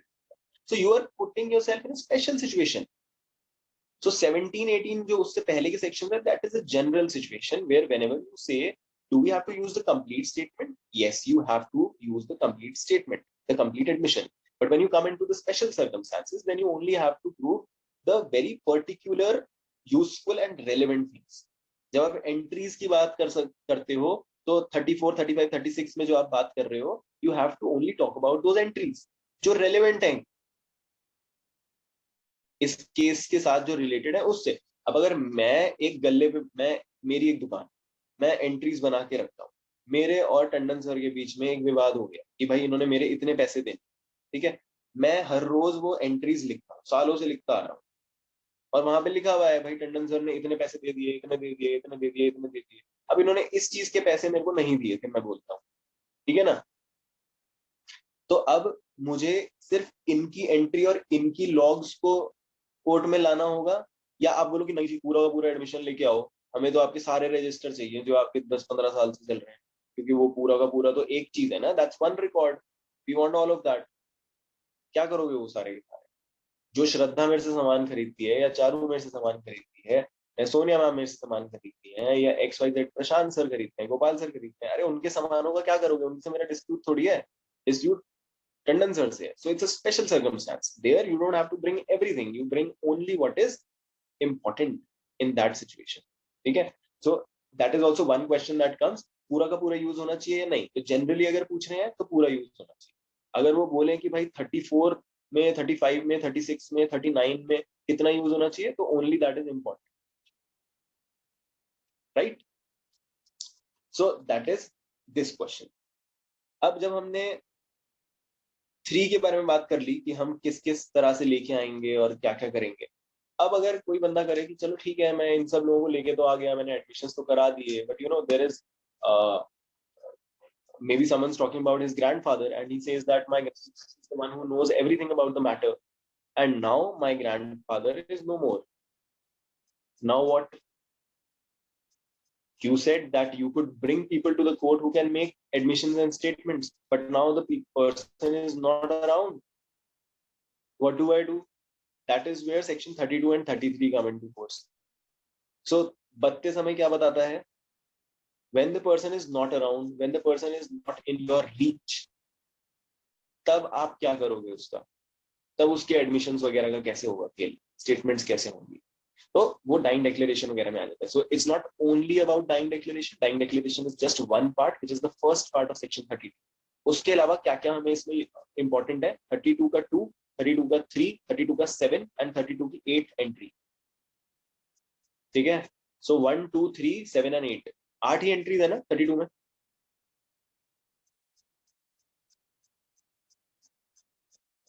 Eight, right? हाँ ठीक है। So what is important is 1 2 3 7 and 8, इनको याद रखना हमें जरूरी है। वैसे तो आपको सब कुछ ही थोड़ा बहुत पता होना चाहिए इसके अंदर, इट्स एन इंपॉर्टेंट सेक्शन। सो 32 ने अब हमें किस चीज का जवाब दे दिया कि ही इज आस्किंग कि भाई matter was known to a person who is not around, what do I do? You use section 32.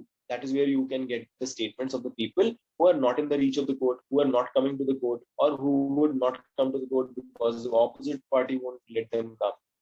ठीक है, तो you are absent. Correct? अच्छा ये बताओ CRPC में कौन सा सेक्शन है जहाँ पे people who are not around उनके एविडेंस की बात करी जाती है? Where will they come? Where will they come and give their evidence and all that? कहाँ पे उनकी स्टेटमेंट्स यूज करी जा सकती है? Anybody?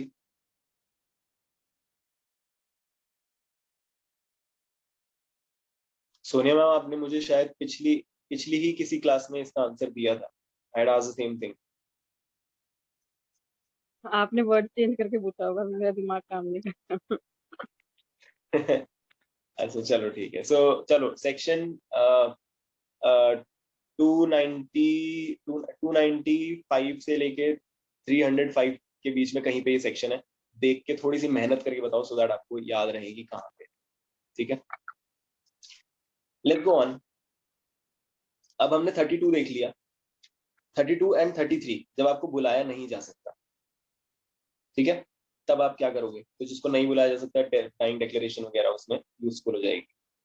अच्छा डाइंग डिक्लेरेशन पे बड़ा अच्छा इंपॉर्टेंट क्वेश्चन आता है कि भाई डाइंग डिक्लेरेशन जो है क्या उसमें एक्सपेक्टेशन ऑफ डेथ इंपॉर्टेंट है?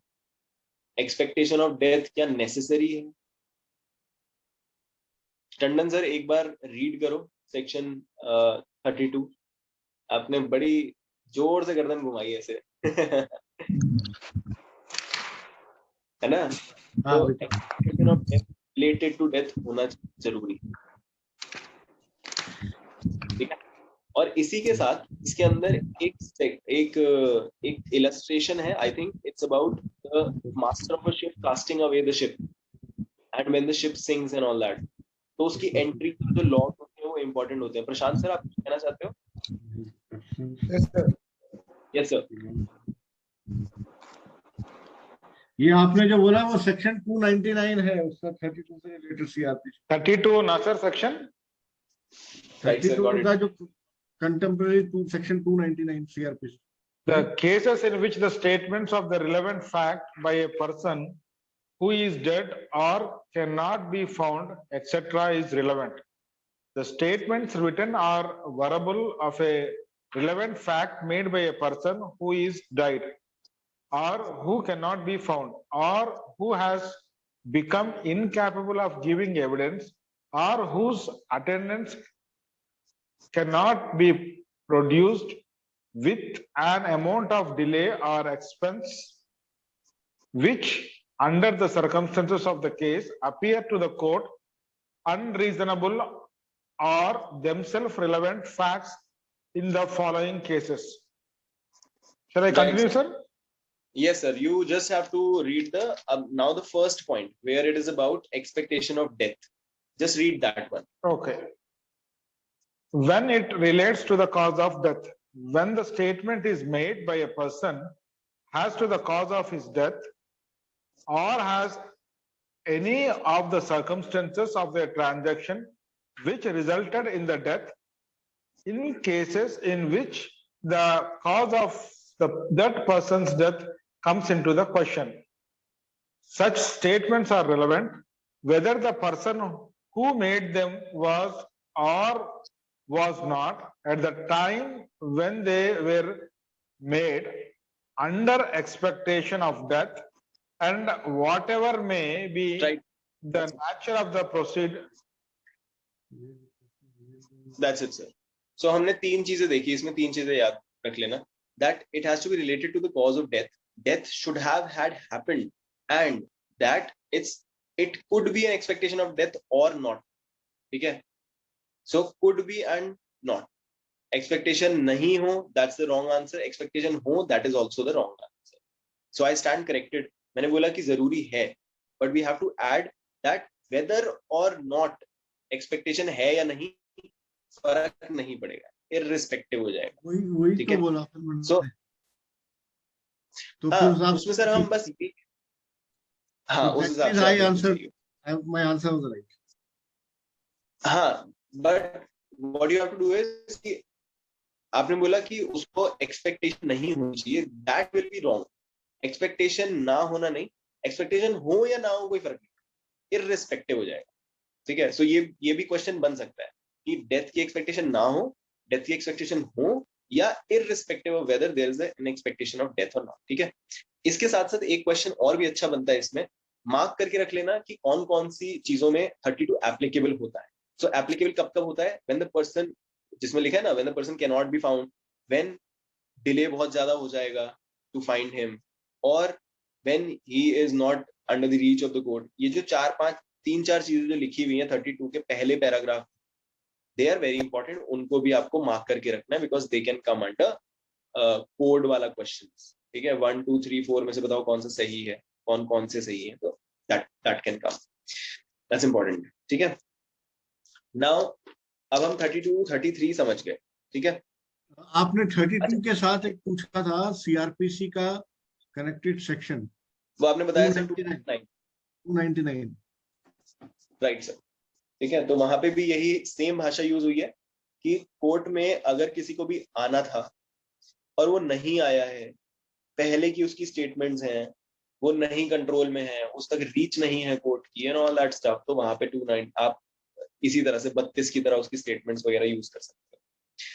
सेक्शन 33 क्या बोलता है?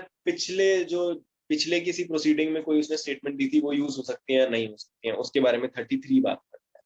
सो ये दो क्वेश्चंस हमें, दो सेक्शंस जो है हमें when the person is not around उसकी बात करते हैं. ठीक है? नाउ लेट्स कम टू 34 से लेके 38. दिस इज अनदर सब चैप्टराइजेशन. ठीक है? ये किस चीज को आंसर करता है? अब हम पूछ रहे हैं कि चलो ठीक है सर, आपने ये तो बता दिया कि स्पेशल सर्कमस्टेंस हो गया, the person who had to make a statement is not around. Now what if the statements are not actual statements? The statements are some entries.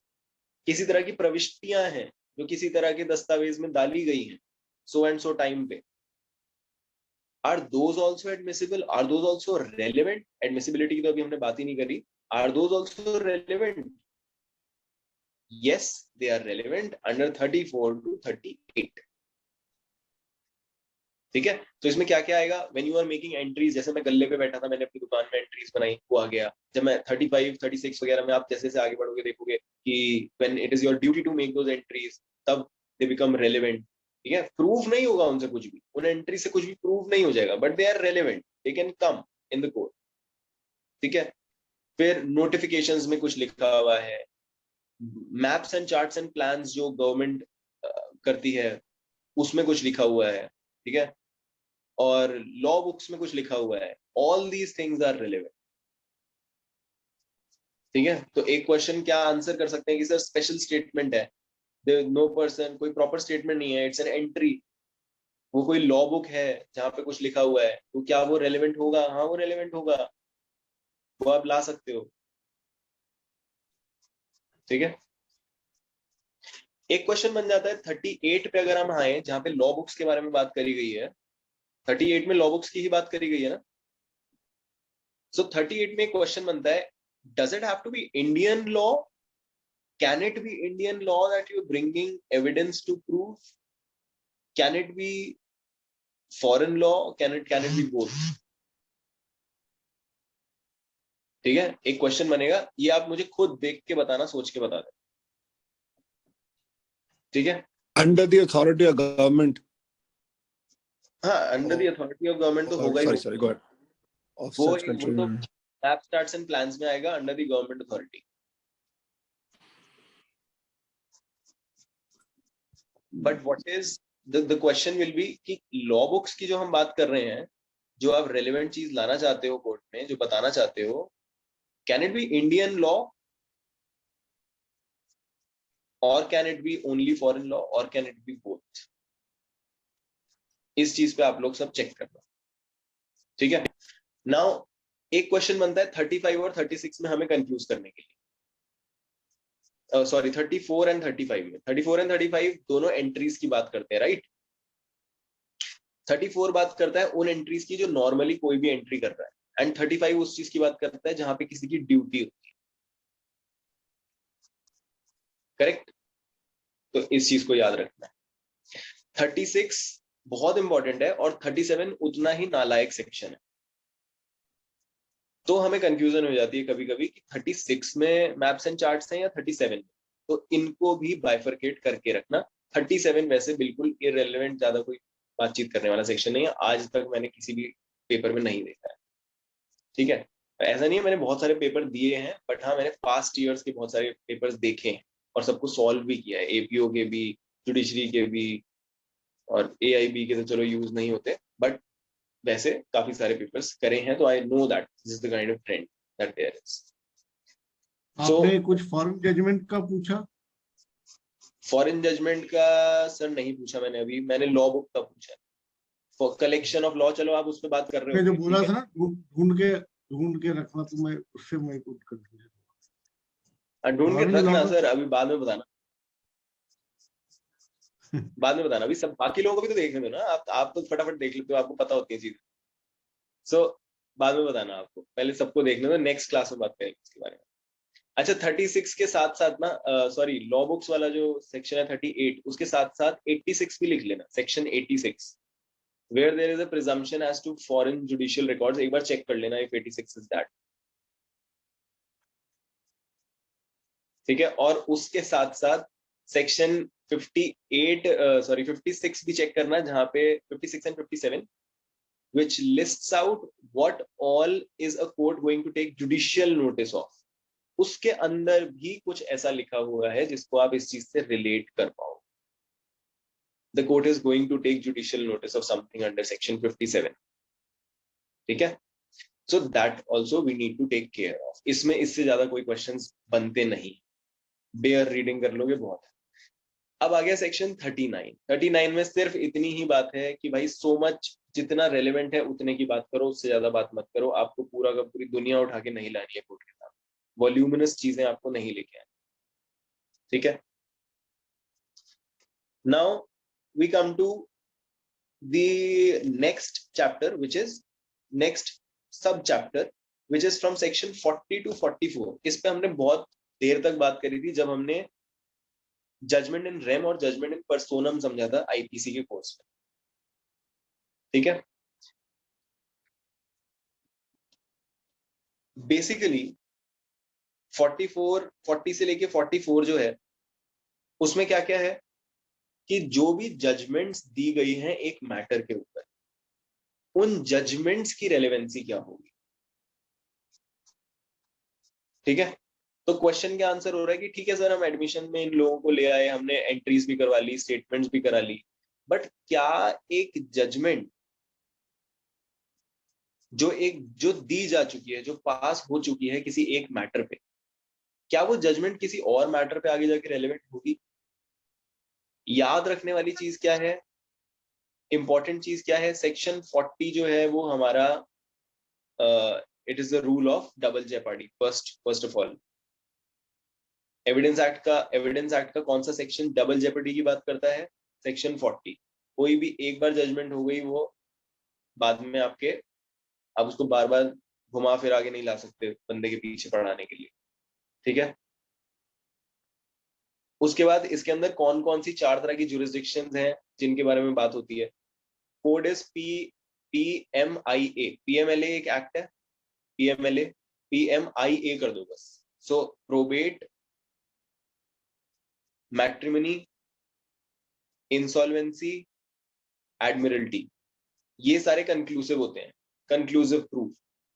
अगला क्वेश्चन कौन सा बन जाता है कि 40 जो है उसके अंदर 41 जो है उसके अंदर कंक्लूसिव प्रूफ जो है वो किस किस चीज के बारे में दे रखा है, प्रोबेट, मैट्रिमनी, एडमिरल्टी, इंसॉल्वेंसी.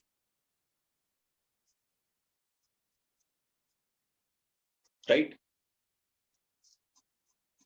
इसी के साथ साथ इसकी इलस्ट्रेशन बहुत इंपॉर्टेंट है. बड़ी कंफ्यूजिंग लगेगी आपको, मगर ये इलस्ट्रेशन कई बार आ जाती है. इलस्ट्रेशन इज समथिंग लाइक दो लोगों के बीच में शादी और उसके बाद वापस उसे यूज करना.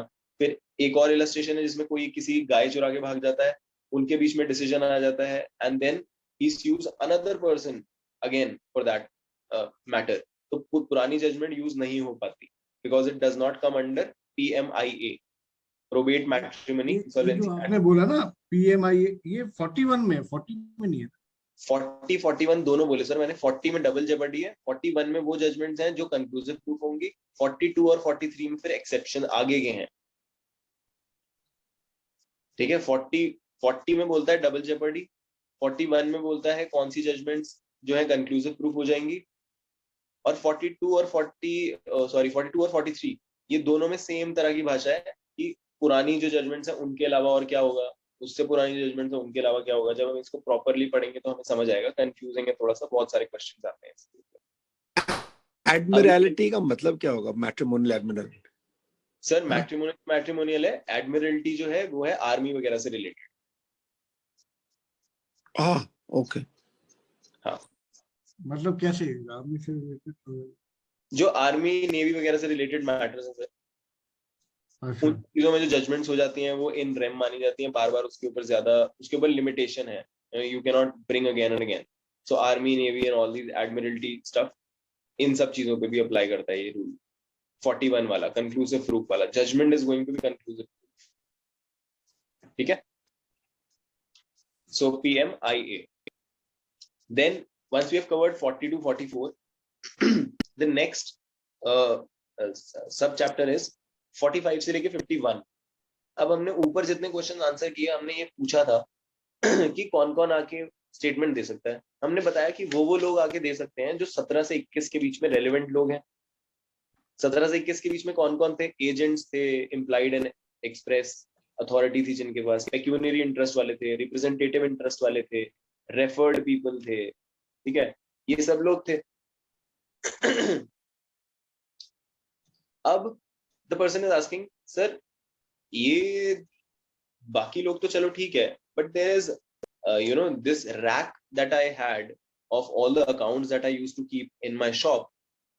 ये सारे अकाउंट बड़े अजीबोगरीब तरीके से मेरे दादाजी ने बना रखे थे, and I have a friend who can actually decipher these things, and he's a professional examiner of documents, professional examiner of records. He does this for a living. जरूरी नहीं है, ये एक क्वेश्चन बन सकता है कि जो प्रोफेशनल है, क्या वो, जो भी एक्सपर्ट है, क्या वो प्रोफेशनल ही होना जरूरी है? क्या वो गवर्नमेंट एम्प्लॉय हो? क्या वो एकदम मतलब उसी चीज से कमाता खाता हो? ऐसा एक्सपर्ट होना चाहिए? क्या उसकी कोई सर्टेन एज लिमिट होनी चाहिए? क्या एक बच्चा एक एक्सपर्ट हो सकता है? हो सकता है।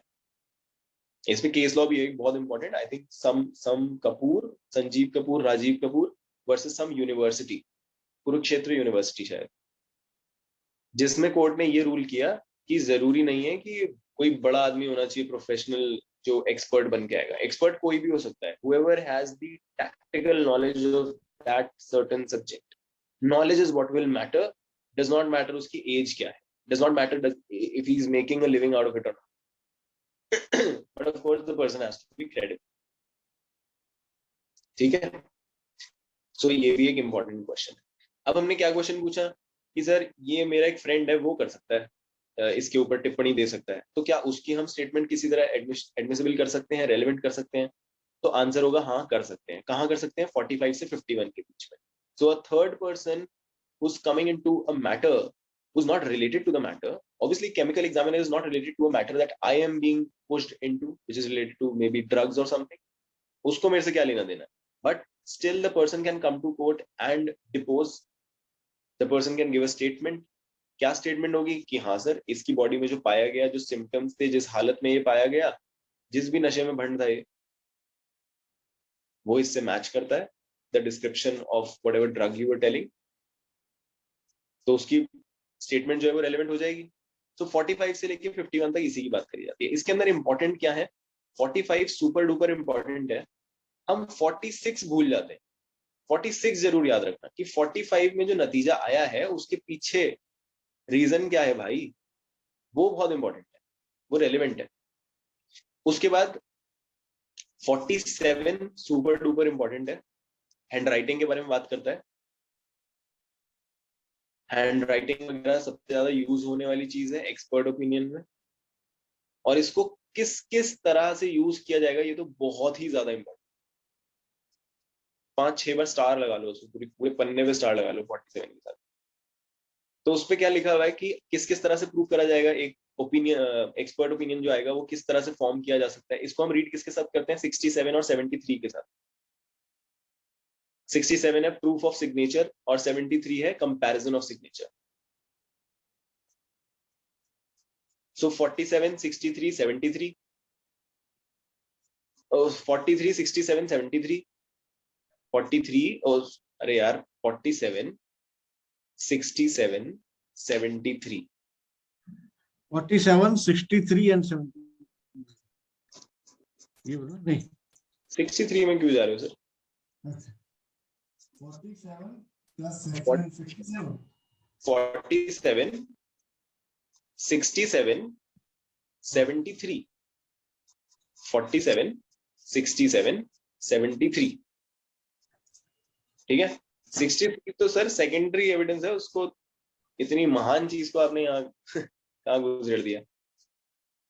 ज्ञान सर ने कितना पढ़ाया हमें? 63, 65, ठीक है। सो 47, 67, 73, 47 किस चीज की बात करता है? एक्सपर्ट ओपिनियन की बात, हैंड राइटिंग के ऊपर। 67 किसकी बात करता है? कैसे प्रूफ करोगे सिग्नेचर या हैंड राइटिंग को।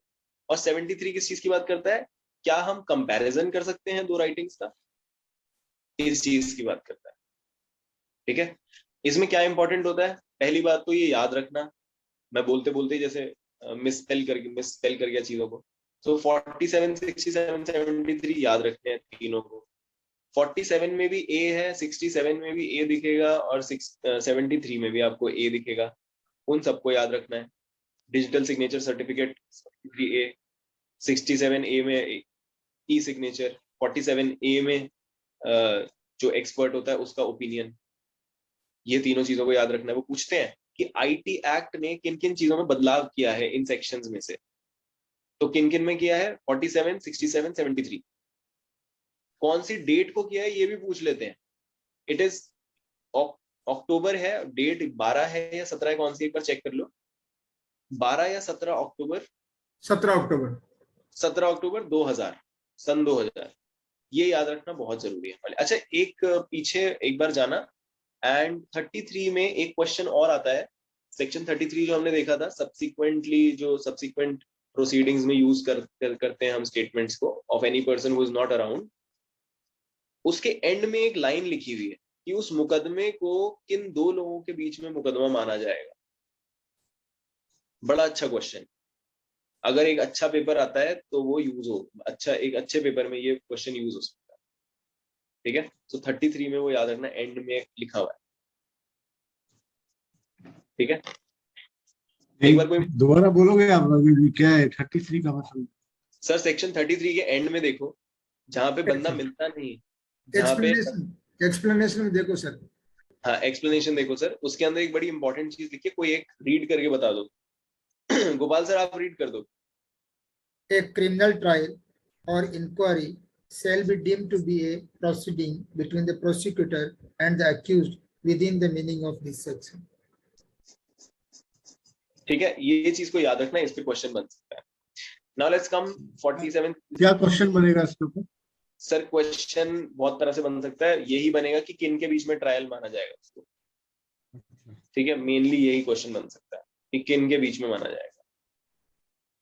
ठीक है, नाउ 47, 67, 73, 47A, 67A, 73A, ये चीज हमने ध्यान रख लेनी, बहुत इंपॉर्टेंट है। अब 48 और 49 में हम फिर से कंफ्यूज हो जाते हैं। एक जगह पे कस्टम्स है, एक जगह पे टेनेट्स है। 48 में कस्टम्स है, 49 में टेनेट्स है। इन दोनों को भी याद रखना है, इन दोनों का जोड़ा बना के रखना है, और याद रखना है किस में कस्टम है और किस में टेनेट्स है। ये क्वेश्चन बनता है, बाकी और कुछ इसमें खास नहीं बनता। एक क्वेश्चन और बहुत अच्छा बनता है 45 में। कौन कौन सी चीजों पे ओपिनियन मांगा जा सकता है एक्सपर्ट का। अब हमें याद तो रहता है आर्ट, हिस्ट्री, लॉ और बाकी सारी चीजें हमें याद रहती हैं, hand writing and all that. गलती पता है कहाँ करते हैं? कोई बता सकता है मैंने कहाँ पे गलती करी, बोलते हुए किस जगह पे गलती करी मैंने अभी अभी जो बोला उसमें एक चीज मैंने गलत बोली। Science, history, law and hand writing, मैंने कहा इन सारी चीजों पे एक्सपर्ट ओपिनियन मांगा जा सकता है, इसमें मैंने एक गलती करी।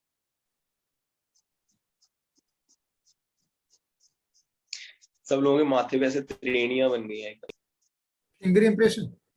स्ट्रॉन्ग हो गए एकदम ट्राई करने। क्या बोला सर आपने? किसी ने कोई चीज बोली किसी ने? Forenda है, साइंस है, आर्ट है, हैंड राइटिंग है, फिंगर इम्प्रेशन है। मैंने कहाँ पे गलती करी सर? नहीं, साइंस, आपने क्या क्या बोला था? मैंने बोला sir science, law, science, art, law, history, hand writing. Foreign law छोड़ दिया था ना सर? एग्जैक्टली, ये गलती है। क्वेश्चन क्या आता है कि किन किन चीजों पे एक्सपर्ट ओपिनियन मांगा जा सकता है, देखो और सुनाई लिखा नहीं क्या दिया, जाएगा? क्या चीज छोड़ा? सुनाई नहीं दिया, आ क्या रहा हूँ चीज सर, मैं छोड़ा? आ रहा हूँ, मैं आ रहा हूँ, उसी पे आ रहा हूँ। लिखा क्या जाएगा?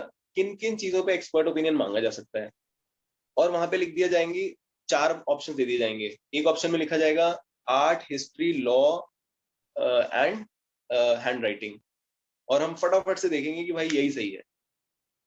Art, history, law, hand writing, चारों चीजें आ गई, बेस्ट है। नीचे कुछ बेकार चीज लिख देंगे, कुछ भी, ABC something irrelevant.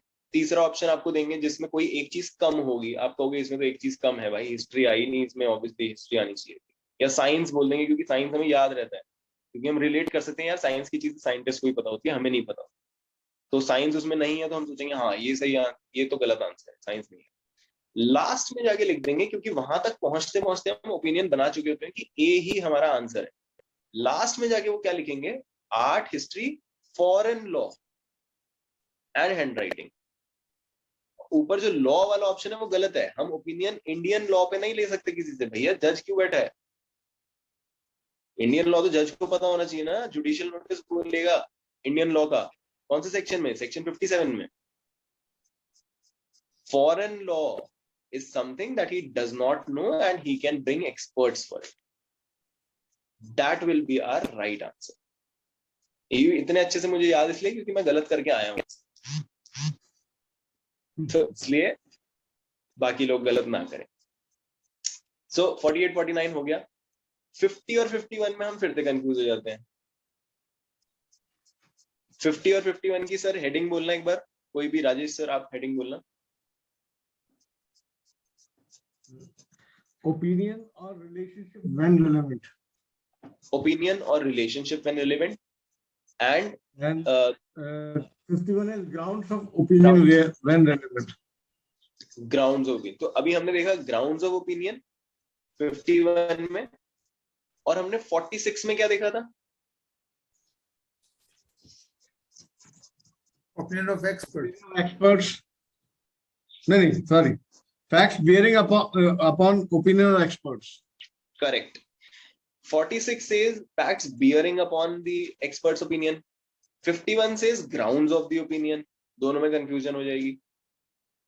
So we have to know that 46 is different, 51 is different. 51 talks about grounds, 46 talks about facts bearing upon his whatever he's doing, the expert opinion that he's giving. ठीक है?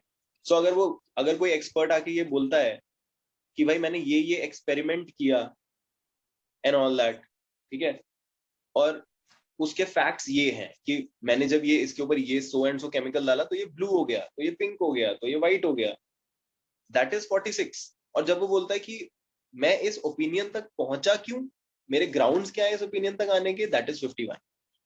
बहुत ज्यादा depth में कुछ नहीं पूछेंगे, but they will try to confuse you between 46 and 51. Facts bearing upon 46, grounds 51. ठीक है. Now comes 50. उसमें रिलेशनशिप की बात होती है. भाई आप रिलेशनशिप बता सकते हो कि ओपिनियन, कोई तीसरा बंदा जो आप पूछ सकते हो. ज्ञान सर ने हमें जैसे एग्जांपल दिया था, कोई भी दो लड़का लड़की हैं, आजकल लिव इन चल रहा है, सर को लिव इन ज्यादा कोई खास पसंद आता नहीं था, तो वो एक अलग शब्द यूज करते थे उसके लिए, जो मैं नहीं करूंगा. बट लिव इन रिलेशनशिप में एक लड़का लड़की रहते हैं और वो बहुत टाइम से रह रहे हैं किसी सोसाइटी में, and whenever someone comes they say नमस्ते भाभी जी, नमस्ते सर, ये करके, तो वो भाभी जी बुला रहे हैं, and the person is not objecting to it. Now if the person is not objecting to it, people around know that these people are married. अब इस चीज पे ओपिनियन देने के लिए, whether there is a relation between them of a husband and a wife, can we bring a third person? Yes, we can bring a third person who actually has the knowledge because of so and so circumstances, जो आप बता सकते हो कि भाई ये आसपास रहते थे, दूध चीनी दही मांगने आते थे, भाभी जी बोलते थे और भाभी जी वापस रिप्लाई भी करती थी. राइट. तो इस तरह से रिलेशनशिप पे आप कमेंट कर सकते हैं, किसी का ओपिनियन ले सकते हैं. सो that is the third person coming into the picture and telling something which becomes relevant, not hearsay. Right. अच्छा, इसी तरह से एक क्वेश्चन बनता है 47 के अंदर, कौन से ऐसे तरीके हैं जहां पे हम हैंड राइटिंग को प्रूव करने की बात करते हैं, किन किन तरीकों से हैंड राइटिंग प्रूव करी जा सकती है. सो हैंड राइटिंग प्रूफ कैसे कैसे करी जा सकती है? When the person has been receiving your copies again and again, the person has seen it, something like that. ठीक है. So if I am regularly writing some letters and while I am writing these letters, I have to write it to the top army chief. But I, being a junior in the army, I have a commandant. That's what we say, sir. Commandant बोलते हैं. Commandant बोलते हैं ना. तो हाँ, कई लोगों को commandant बोलते हैं. commanding officer. हाँ, so commandant बोलते हैं. So मैं उनके थ्रू ही लेटर भेज सकता हूँ बार बार. ठीक है. मैं डायरेक्ट नहीं भेज सकता. Now, because I'm sending it through Tandon sir to that whoever general, whoever is, आजकल कौन है, नारवाणे सर है आजकल, है ना. तो I'm sending that letter to him through sir. अब मेरे जो letters हैं बार बार सर के थ्रू जाते थे, and he is a person who has been reading it. और for example सोनिया मैम एक टीचर है, उनके पास बार बार बच्चों के असाइनमेंट्स आते हैं, वो राइटिंग देखती रहती हैं, क्या क्या राइटिंग है, क्या क्या कैसे कैसे है. ठीक है. So these people become relevant people, their opinion is relevant as to the handwriting of someone that they've been seeing or they've been checking regularly. So Tandon sir is the right person to tell whether my writing this certain letter, my dying declaration or something, when I'm proving it in court, मेरी ही handwriting है ये बताने के लिए Tandon sir will be the right person because he's the person who's been checking or he's the person through whom my letter has been going. Correct? तो ये 47 में आता है. क्या क्या तरीके हैं वो याद रखने वाली चीज. So this Right. will remain the discretion of the court, na, whether to accept it or not. हाँ ऑफ कोर्स, कोई कंक्लूसिव प्रूफ तो कहीं पे लिखा ही नहीं है. कंक्लूसिव प्रूफ कहाँ पे लिखा है? सिर्फ कंक्लूसिव प्रूफ 2 जगहों पे 3 जगहों पे इंडियन एविडेंस एक्ट में. बताओ कहाँ पे है? एक तो 112 है, 112 है कंक्लूसिव प्रूफ ऑफ लेजिटिमेसी.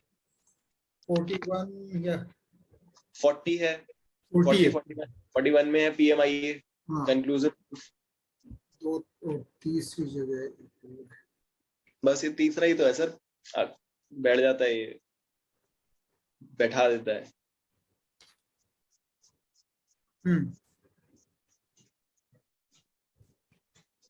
112 के आसपास देखो, कहीं पे नजर दौड़ाओ, कहीं पे कंक्लूसिव प्रूफ दिखाई दे रहा है क्या? 112 के आगे वाले सेक्शन में, पीछे मत जाना, आगे किसी भी सेक्शन में कंक्लूसिव प्रूफ कहीं और लिखा दिख रहा हो. Anything related to cession of property, do we have a section around that? 113 113 113 में 113 और 41 3 सेक्शन है। Correct sir. 41, 112 एंड 113 ये 3 सेक्शंस कंक्लूसिव प्रूफ की बात करेंगे. ये भी क्वेश्चन आ जाता है कि कहाँ कहाँ पे बात है. एक क्वेश्चन सोनिया मैम के लिए, मैम सीआरपीसी में कंक्लूसिव प्रूफ कहाँ पे?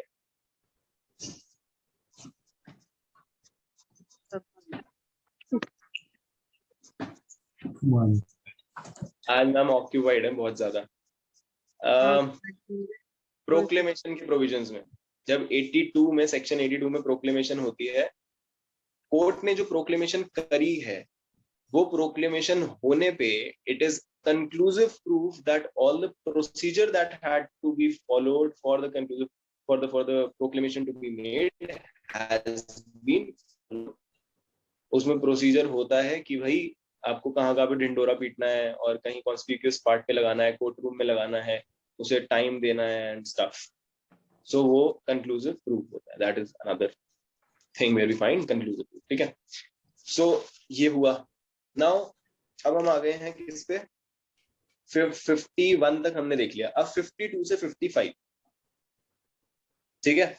अभी तक हमने क्या क्या क्वेश्चंस पूछे थे, कौन कौन लोग आ सकते हैं सर? अगर एंट्रीज की बात हो रही है तो क्या करेंगे, स्टेटमेंट्स की बात नहीं है, जजमेंट्स की बात हो रही है तो क्या करेंगे, अगर कोई तीसरा बंदा है जो बता सकता है तो क्या करेंगे. अब हम क्या बोल रहे हैं कि maybe someone says that I can bring this person to the court and he can very well give a statement and something that is actually relevant.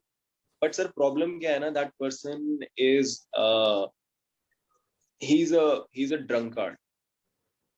He's always drunk. Okay. Or he is an infamous person who runs a business of alcohol, or maybe runs a brothel, or maybe does a lot of illegal stuff, or maybe was he has been accused of bribing and stuff and all that. Okay. अब character पे बात आ गई तो आगे से sir क्या बताएंगे कि भाई कैरेक्टर जो है, ऐसा नहीं है कि कैरेक्टर किसी का खराब हो तो आप एडमिशन ही नहीं दे सकते. सिचुएशंस होती हैं अलग अलग जहां पे आपको कैरेक्टर वगैरह जो है वो रेलेवेंट होगा या नहीं होगा बताया जाएगा. सो 52 से लेके 55 तक कैरेक्टर कहाँ पे रेलेवेंट है, कहाँ पे इरेलेवेंट है बताया गया. याद रखनी है 2 चीजें जो पूछ लेते हैं. पहली चीज 52, 53, 54, 55 एंड 56 तो चलो अलग ही हो गया. 52, 53, 54, 55 एंड 53A, इन सब में से सिविल में कौन अप्लाई करता है और क्रिमिनल में कौन अप्लाई करता है, ये आपसे पूछ लिया जाए. सो जो एंड के 2 हैं वो सिविल के लिए हैं, बीच के 2 क्रिमिनल के लिए हैं. 52 और 54 सिविल के लिए हैं, बीच के 53, 53A जो भी है वो क्रिमिनल में यूज होते हैं. लास्ट वाला जो है वो अफेक्टिंग डैमेजेस है, उसको हम सेक्शन 12 के साथ पढ़ते हैं।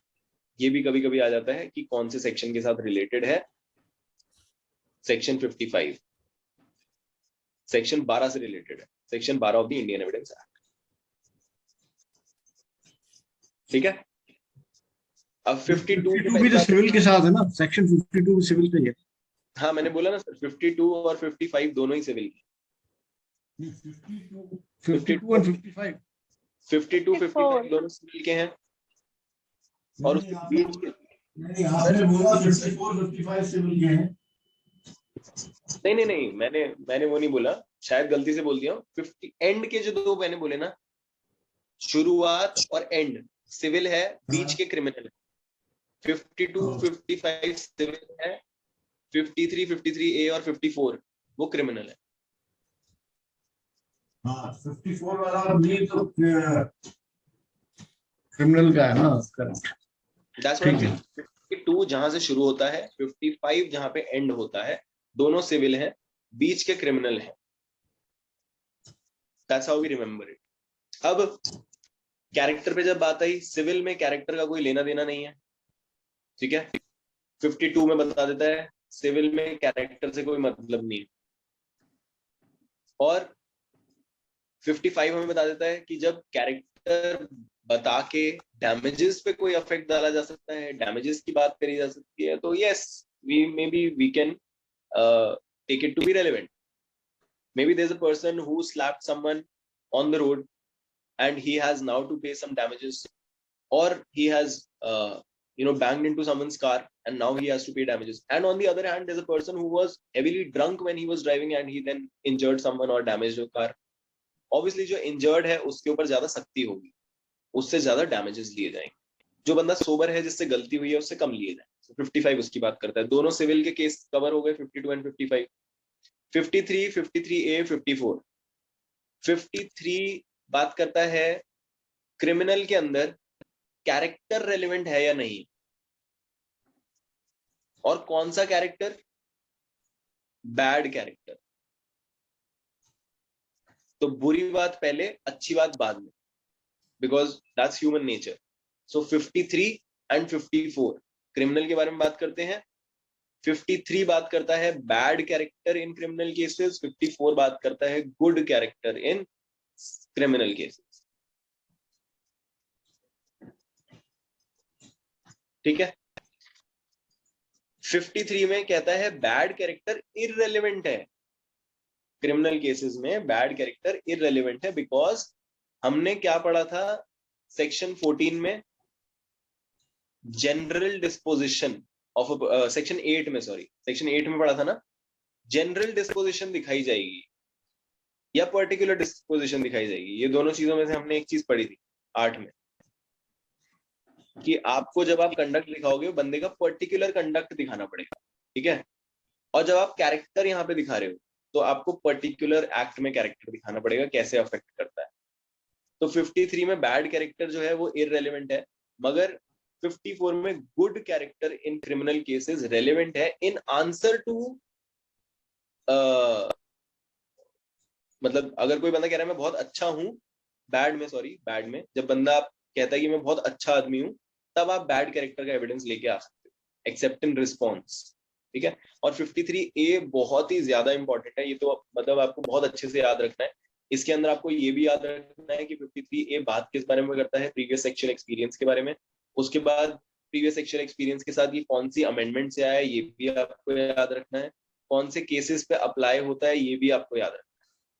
और ध्यान रखना, जब भी ये लिखा होता है कि ये सेक्सुअल एक्सपीरियंस वाला काम होगा, यूज होगा या नहीं होगा, वहां पे ज्यादातर एक सेट ऑफ सेक्शंस होते हैं, 376 A B C D D A D B etc.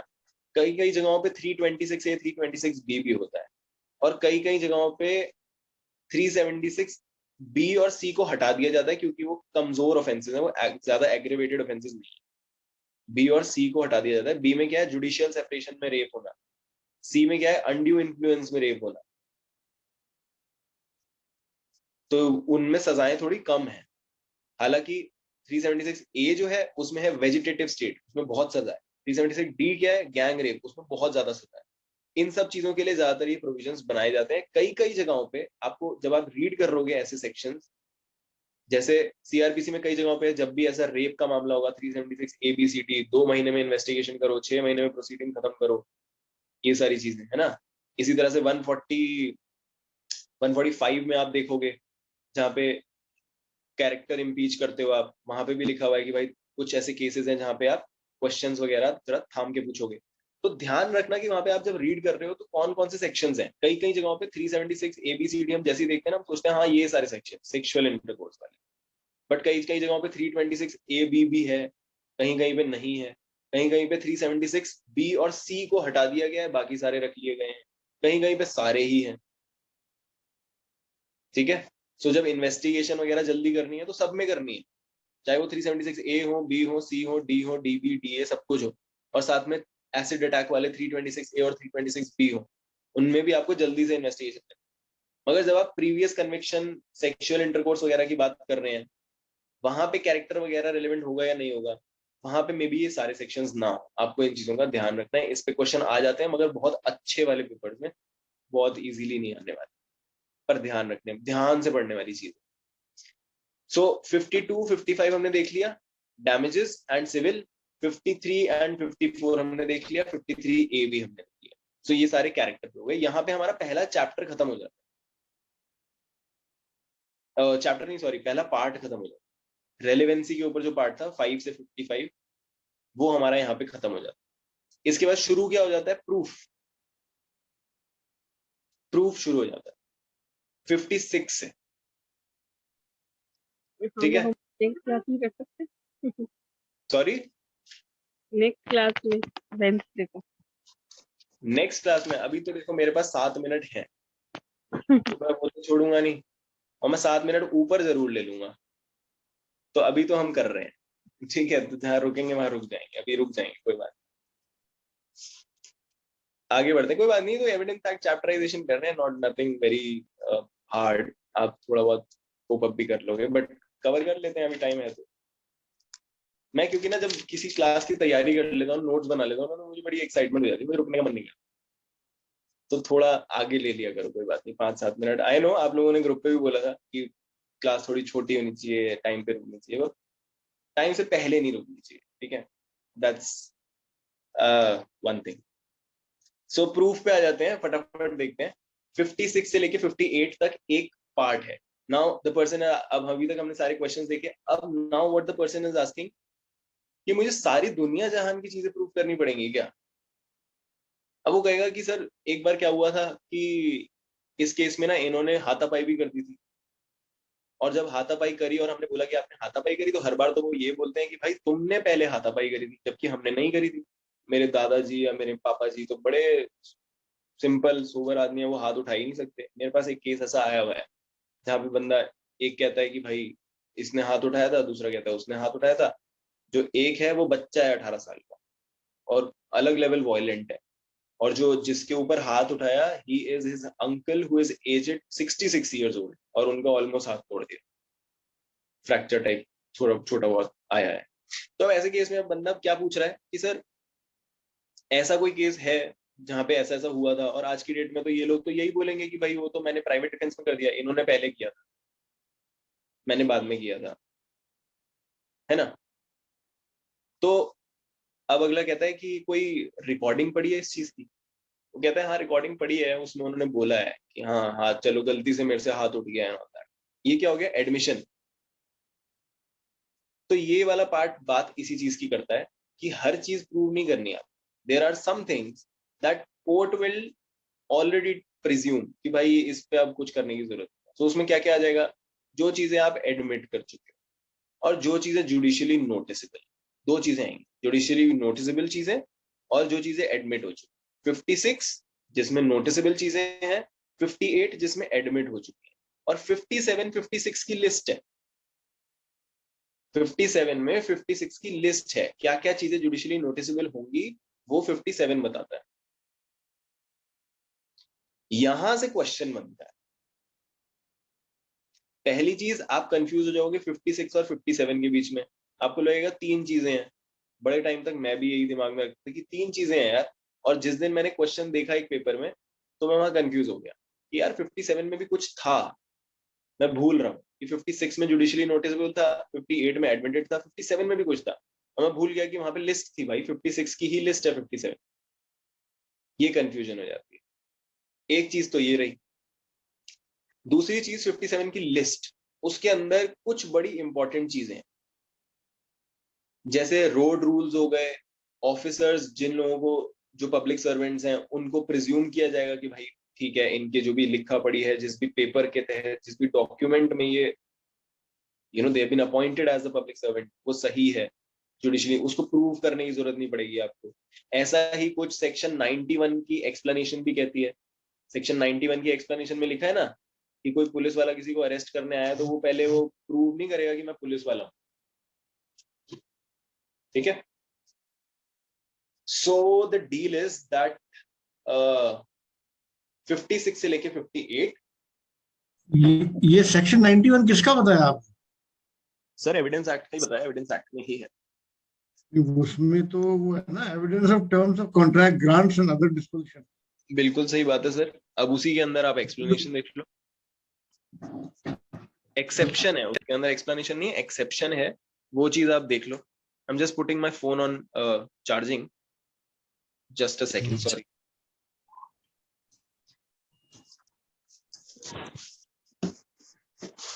सो आपको 91 में चेक करोगे तो मिल जाएगा।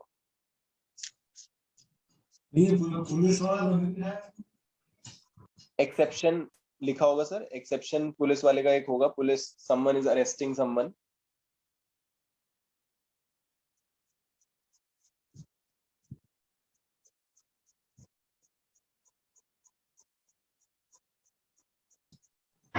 ठीक है, राइट सर, ठीक है। तो 56 तक हम यहाँ, 56 से लेके 58 तक हमने ये देख लिया। इसके अंदर मेन क्वेश्चंस आपको यहीं से आने वाले हैं 57 की लिस्ट में से कि कौन कौन सी चीजें हैं। तो उसमें क्या क्या है, टेरिटरी इंपॉर्टेंट है, यहाँ पे जो लॉज चलते हैं वो इम्पोर्टेंट है, रोड रूल्स इम्पोर्टेंट है, लोगों को अपॉइंट कहाँ किया गया है वो इम्पोर्टेंट है। आप एक नजर मार लोगे तो आपको समझ आ जाएगा क्या इम्पोर्टेंट है। जो भी बातें इंग्लैंड वगैरह अंग्रेजों के बारे में लिखे हैं वो सब इम्पोर्टेंट नहीं है, अंग्रेज भी इम्पोर्टेंट नहीं है। सो ये सारी चीजें आपको हटा देनी है, और जो इम्पोर्टेंट 5-6 चीजें हैं वो कर लेनी है। एक हॉलीडेज वाला आता है, कई बार कंफ्यूज करने के लिए लिखते हैं कि भाई हॉलीडेज को जुडिशियली वो किया जाएगा क्या, नोटिस किया जाएगा क्या। एंड हमें क्या लगता है उस टाइम पे कि हॉलीडेज क्यों किया जाएगा यार, हॉलीडेज का क्या लेना देना है, इसको जुडिशियली नोटिसेबल क्यों करना है। बट हम इस पर्सपेक्टिव से उसको रीड नहीं करते कि भाई holidays and stuff they may be very relevant when we are talking about limitation. किसी दिन, जिस दिन मेरा आखिरी दिन था लिमिटेशन का, 30 डेज पूरे होने वाले थे, 90 डेज पूरे होने वाले थे, 3 साल पूरे होने वाले थे, whatever may be the limitation, उस दिन छुट्टी थी कोर्ट की। अब मैं कोर्ट को पहले प्रूव करूंगी उस दिन छुट्टी थी, इसका तो कोई मतलब नहीं बनता ना। तो जुडिशियली नोटिसेबल है वो चीज। क्या मैं कोर्ट को प्रूव करूं कि अगर किसी ने मुझे नेग्लिजेंटली रॉन्ग साइड पे गाड़ी चलाते हुए मार दिया था, तो हमारे लॉ में लिखा हुआ है कि आप रॉन्ग साइड पे किसी को मारोगे तो वो गुनाह होगा, ये मैं प्रूव करूं? नहीं करना, because that's judicially noticeable already. And 58 is when the other person admits to anything. Admit क्या होता है, जो हम अभी पढ़ते हुए आ रहे हैं, admission and all that. When you are admitting to some, there is an acknowledgement to some liability or some right or some kind of whatever interaction or fact that there may be relevant, ठीक है। so 58 में वो cover हो जाता है, correct, ठीक है। अब हम क्योंकि प्रूफ की बात कर रहे हैं, प्रूफ में ये ध्यान रखना, अभी हम रेलेवेंसी पीछे छोड़ चुके हैं, 55 पे हमने रेलेवेंसी का हाथ छोड़ दिया, हमने हाथ किसका पकड़ लिया, प्रूफ का। और उसमें हमने पहले 3 सेक्शंस क्या देखे, क्या प्रूव नहीं करना, क्योंकि कुछ पढ़ना क्या है इससे ज्यादा इंपॉर्टेंट है क्या नहीं पढ़ना। क्रॉस एग्जामिनेशन में पूछना क्या है उससे ज्यादा ये इंपॉर्टेंट है क्या नहीं पूछना। उसी तरह से क्या प्रूफ करना है उससे ज्यादा ये इंपॉर्टेंट है क्या नहीं करना, वो हमने देख लिया 56, 57, 58। Now the next part in proving is the person will ask another question कि सर ये जो सारी चीजें, चलो ठीक है आपने काम हल्का कर दिया, एडमिटेड चीजें वगैरह हमें नहीं पूछनी पड़ेंगी। अब कुछ चीजें ऐसी हैं सर जो जिसके ना मेरे पास डॉक्यूमेंट्री एविडेंस नहीं है, मैं उन्हें ओरली ही कर सकता हूँ। और कुछ चीजें ऐसी हैं जिनका मेरे पास हमारे घर में ही इतनी लड़ाई है, किसी के पास पेपर्स पड़े हैं और मेरे पास तो उसकी सिर्फ कॉपीज पड़ी, क्या मैं उसको भी प्रूव कॉपीज से प्रूव कर सकता हूँ मैटर को? तो सर आंसर देंगे कि बेस्ट एविडेंस रूल जो सेक्शन 22, 59, 60, 91, 144 इन सबको मिला के बनता है, जनरली इन सबको मिला के बनता है sir 22, 59, 60, 22, 59, 60 29, 59, 60. Sir 22, 22, 59, 60, Okay. 91, 144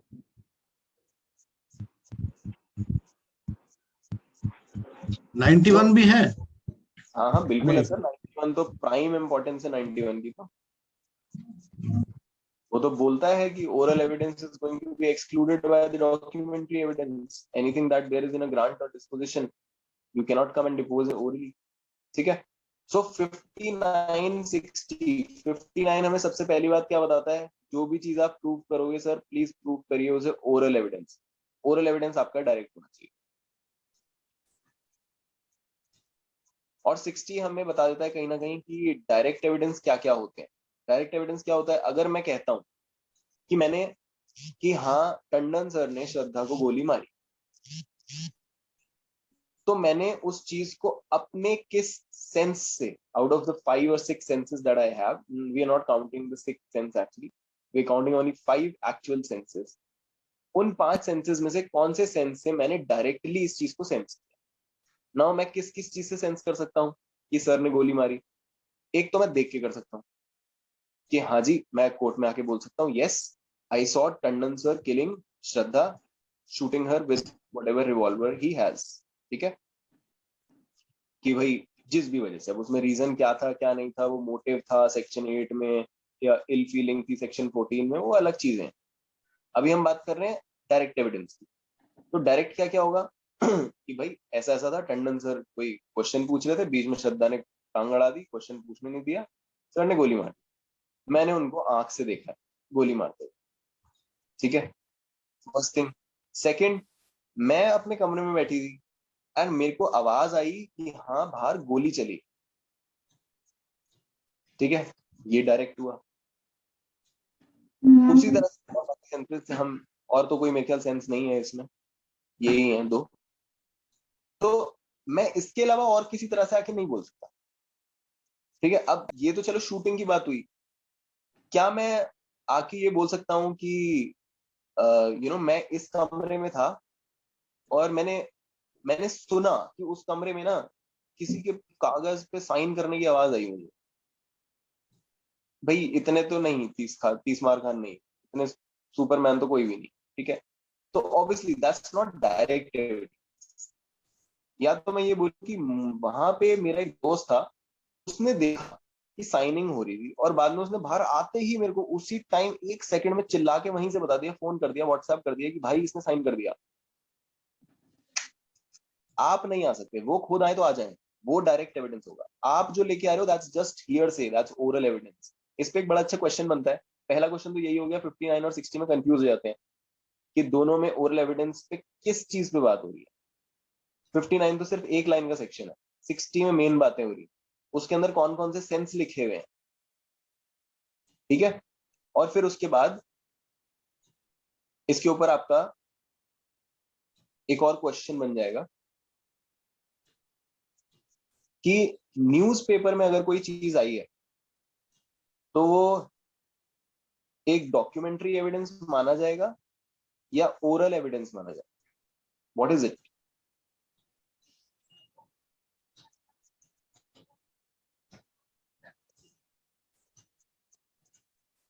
Is it documentary evidence or oral evidence? Is that direct evidence? Oral evidence. That's oral evidence. Newspaper में जो है वो oral evidence माना जाएगा and it is indirect evidence. It's not direct evidence. It's a third person saying something in some other form. It's a statement in some other form. ठीक है, तो वो डॉक्यूमेंट्री एविडेंस आपके केस के लिए कुछ नहीं है, वो it's just hearsay, is third person talking. ज्यादा से ज्यादा कभी कभी यूज होता है कि भाई न्यूज़पेपर में कोई रिपोर्ट थी, वो यूज हो जाती है कि सर देखो ये छपी थी रिपोर्ट, हाँ भाई ठीक है अच्छी बात है छपी थी, मगर उसमें जो लिखा हुआ है उस पर हम यकीन नहीं करने वाले। आप सिर्फ ये दिखा सकते हो कि देखो सर इस डेट पे ये छपी थी, हाँ डेट प्रूव हो गई, ठीक है 8 तारीख को ये सो and so whatever event happened, correct, मान गए। उसके अंदर क्या लिखा हुआ है वो किसी एडिटर ने लिखा है भाई, that's a third person, and that third person making any statement is not relevant to your matter unless and until the person has been related to that matter directly. So main general agenda क्या है, पहली बात तो जब जब documentary evidence है, best evidence documentary होता है, उसी को लेके आओ। अगर वो नहीं है डॉक्यूमेंट्री एविडेंस आपके पास, तो आप ओरल एविडेंस ला सकते हो, मगर ओरल एविडेंस में भी डायरेक्ट एविडेंस आएगा सिर्फ, और कोई एविडेंस नहीं आएगा। तो की तरह याद रखना कि पहली चीज, अब बच्चा पूछ रहा है कि सर एविडेंस तो चलो मैं ले जाऊंगा, मगर इसमें से बेस्ट तरह का एविडेंस क्या होगा, मेरे पास तो हर तरह का एविडेंस है। तो the person will tell him, sir देखो सबसे पहले तो 60 से 65 के बीच में डॉक्यूमेंट्री एविडेंस पे बढ़िया एकदम हैवी बातें हुई, तो डॉक्यूमेंट्री एविडेंस सबसे अच्छी चीज होती है। डॉक्यूमेंट्री के अंदर दो तरह के एविडेंस होते हैं, primary and secondary. Primary secondary से अच्छा होता है, ठीक है। अब डॉक्यूमेंट्री को तो छोड़ो अलग, सबसे अच्छी चीज तो यही है। इसके बाद आते हैं witness, circumstantial evidence, other kinds of evidence whatever you can bring, और लास्ट में आते हैं ओरल एविडेंस। ओरल एविडेंस के बारे में 59 और 60 है। तो जो चीज बिल्कुल लास्ट सबसे कम प्रायोरिटी वाली है ना, उसके बारे में एविडेंस एक्ट में सबसे पहली बार बात करी। तो इसलिए मैं बोलता हूँ इसकी चैप्टराइजेशन बहुत अच्छी नहीं है, but again it depends on how you are reading and what is your approach. हम स्टीफन और मैकॉले को तो चैलेंज नहीं कर सकते ना तो कहेंगे तू कहाँ से आया भाई। सो पहली चीज, पहले एविडेंस जिसके बारे में बात हुई है, that is the least important evidence which is oral evidence. 59 and 60। 59 हमें बताएगा ओरल एविडेंस दिया जा सकता है मगर डायरेक्ट होना चाहिए। 60 हमें बता देगा कि भाई जो डायरेक्ट एविडेंस है वो किस किस तरह से आना चाहिए, ये तरह से आना चाहिए। जब कोई कहता है मैंने देखा है, तो उसी ने देखा होना चाहिए। जब कोई कहता है मैंने सुना है, तो उसी ने अपने कान से सुना होना चाहिए। जब कोई कहता है मैंने फील किया है, तो उसी ने खुद अपने कान से फील किया होना चाहिए। सॉरी, कान से नहीं, किसी भी चीज से फील किया होना चाहिए, ठीक है। और फैक्ट में क्या लिखा था, फैक्ट इज एनीथिंग, जो फैक्ट की डेफिनेशन थी सबसे पहले उसमें थर्ड सेक्शन में, फैक्ट की definition, anything and everything which also includes any feeling और मेंटल स्टेट, वो भी एक फैक्ट होता है। और इस फैक्ट से हमें कुछ अगर पता चल रहा है तो वो रेलेवेंट है। अगर वो 5 से लेके 16 की रेंज में आ गया और उस चीज को प्रूव करने के लिए हम उठा के अगर आगे ले जाएं, तो इस चैप्टर में आके हम ओरल एविडेंस दे सकते हैं। शर्त क्या है, डायरेक्ट होना चाहिए। 59 एंड 60, ठीक है। अब इसके बाद अगर मैं 61 62 पे चला गया तो वो बहुत ज्यादा हैवी हो जाएगा और मेरे ख्याल फिर बहुत सारे लोग सुन नहीं पाएंगे। तो राजेश सर दूर से दोनों हाथ से मुझे बाय कर दिया कि अब चले जा तो मैंने ये नहीं कहा कि चले जाओ, मैंने कहा बस हो गई है। अब सर आपने बोला नहीं ना, तो मैंने आपके जेस्चर से ही फील किया सर। नहीं, लगता है एआईबी के एग्जाम के पहले ही आपका रिकॉर्डेड वीडियो दोबारा देख के जाना पड़ेगा तब तक कराई दोगे आप। ये चीज आप 4-5 आप ये वाला जो हम पढ़ रहे हैं ना, I do it this way, so नहीं बढ़िया है, बहुत बढ़िया।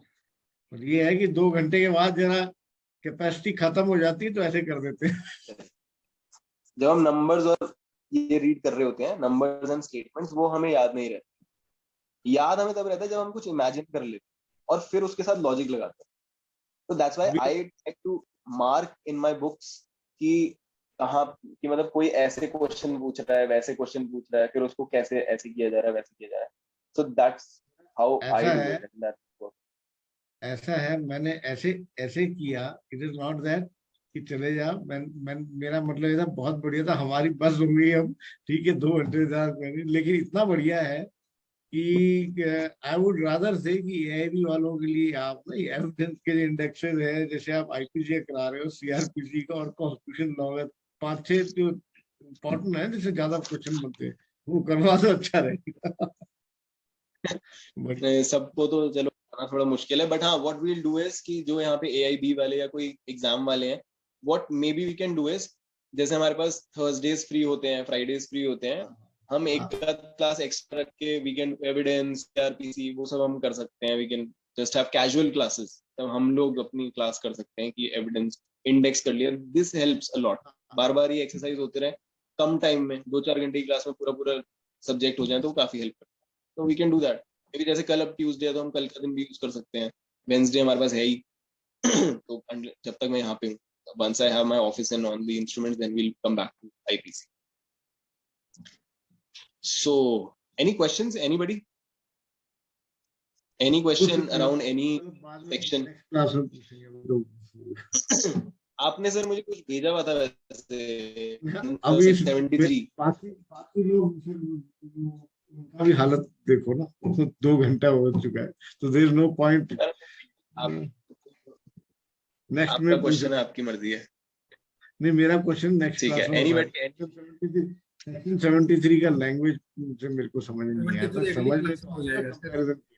है 73 तो नेक्स्ट क्लास प्रूफ वाले में हो ही जाएगा। हाँ, हो जाएगा। तो आज के लिए बहुत है। वो कर लेंगे, कोई बात। 73 टाइम भी बहुत देगा सर, इतना इजी नहीं। ठीक है sir. Anybody else? Nandini, Shraddha, Tina ma'am, Charu, Gopal sir, कोई किसी का question, contribution, any statement to make or anything else? Tandon साहब को थोड़ी कोई एग्जाम देनी है, देना सर, एआईबी देनी है क्या अभी? टंडन सर ने अभी पेपर देना है।